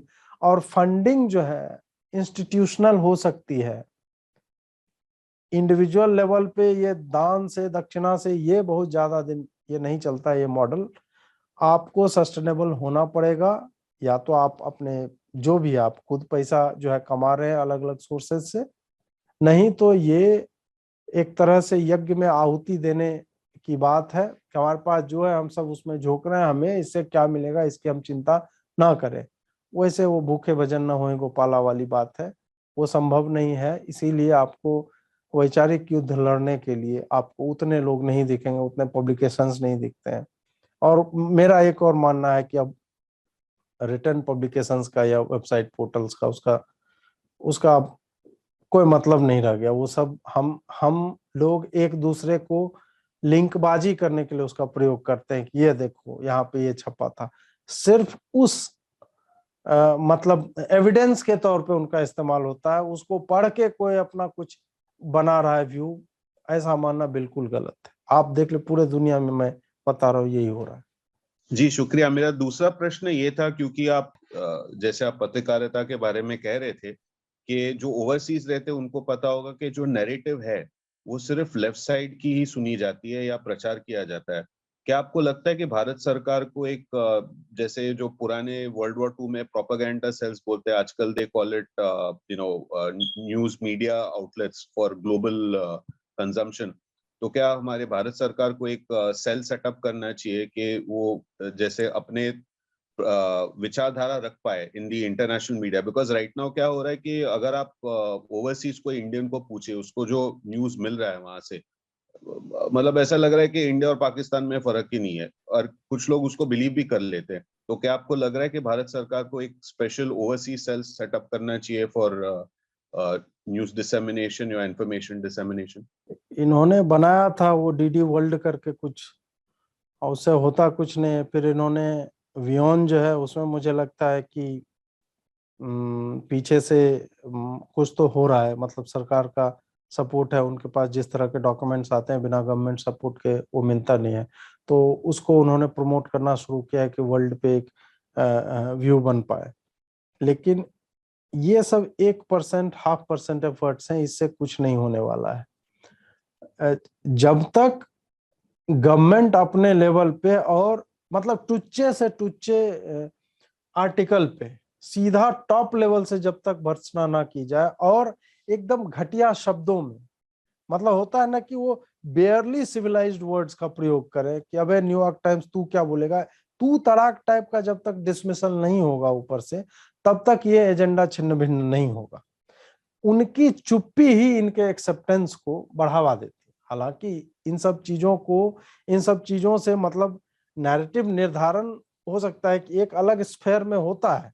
हम और आप जिन लोगों को एक्सेस है इन सब चीजों का वो करते हैं, वो वोट में तो ट्रांसलेट नहीं होता। ये 2014 में दिख गया, 19 में दिख गया, 17 में दिख गया, 22 में दिख गया कि एडिटोरियल्स लिखने से और लाशों की फोटो लगवाने से यहाँ पे चुनाव नहीं हारता या जीतता कोई भी, तो वो तो हटा दिया जाए। लेकिन हाँ, इससे इंटरनेशनली जो है वो मतलब रैंडम प्रश्न जो पूछे जाते हैं, चाहे एस जयशंकर को पूछे या अन्य लोगों को विदेशों में पूछे जाते हैं, उसमें भारी मात्रा में कमी आएगी कि आप उन्हें ऐसे मतलब आउटराइटली डिसमिस कर दो, उसका लिंक भी नहीं, स्क्रीनशॉट लो और बोलो कि ये देखिए ये टुच्चे लोग पत्रकारिता कर रहे हैं, ये जो है अमेरिका के सबसे बड़े पढ़े जाने वाले। इस तरह से जब तक बड़े बड़े केंद्रीय मंत्री इस तरह का स्क्रीनशॉट लेके और ऐसे ऑलमोस्ट मतलब निचले स्तर सड़क छाप भाषा टाइप में तू तड़ाक में पोस्ट नहीं करेंगे, तब तक इनकी स्वीकार्यता में कोई भी मतलब क्षति नहीं पहुंचने वाली है। और अपना प्रोपेगेंडा जहां तक करने की बातें हैं, वो गवर्नमेंट, मुझे लगता है कि गवर्नमेंट का एक नेचर होता है कि वो निकम्मे लोगों को ज्यादा अपने नजदीक रखना चाहती है, वो थिंकिंग इंडिविजुअल्स को नहीं रखती अपने पास। तो अगर वो बना भी लेना कि हम एक डीडी वर्ल्ड बनाएंगे, तो पता चलेगा उसमें मतलब बना लेने से क्या होगा, तुमने बड़े बड़े कैमरे लगा दिए, उसमें कौन बैठ के क्या बात कर रहा है, उसकी ऑडियंस पुलिंग एबिलिटी कितनी है, उसका डिस्कोर्स कितना अच्छा है, उसने कितना पढ़ा है, वो क्या कंडक्ट करवा रहा है टीवी डिबेट, ये सब तो होना चाहिए ना। ये तो बेयर मिनिमम है पत्रकारिता के मतलब सक्सेसफुल होने के। आप किस एंकर को वहां बैठा रहे हो, पहले तो आपके डीडी को ही कोई नहीं जानता है, ले दे के एक व्यक्ति अशोक श्रीवास्तव जी जो है पूरा खींच रहे हैं डीडी न्यूज को, उनकी एक एक्सेप्टेंस है, उनके डिबेट्स लोग देखते हैं। आप वर्ल्ड के लिए बना रहे तो उसमें कौन है, किसको आपने एंकर रखा, ये सब बातें बहुत मायने रखती है। इसी कारण अप्रोच जब तक नहीं बदलेगा ना कि आप टैलेंटेड लोगों को मतलब अट्रैक्ट करना सीखो, ना कि फलाने के भतीजा है तो उनको एक दे दिया जाए चलाने के लिए। मुझे नहीं लगता कि मतलब भतीजा भतीजी को ये लोग देते हैं उतना, बट फिर भी अगर उस न्यूज चैनल को या उस एजेंडा ड्रिवन वेबसाइट को या एंटिटी को कोई नहीं जानता, इसका मतलब है वहाँ इनकम्पिटेंट लोग बैठे हुए हैं, कोई तो कारण होगा ना। तो इस पे उन्हें मतलब they must address it in that way.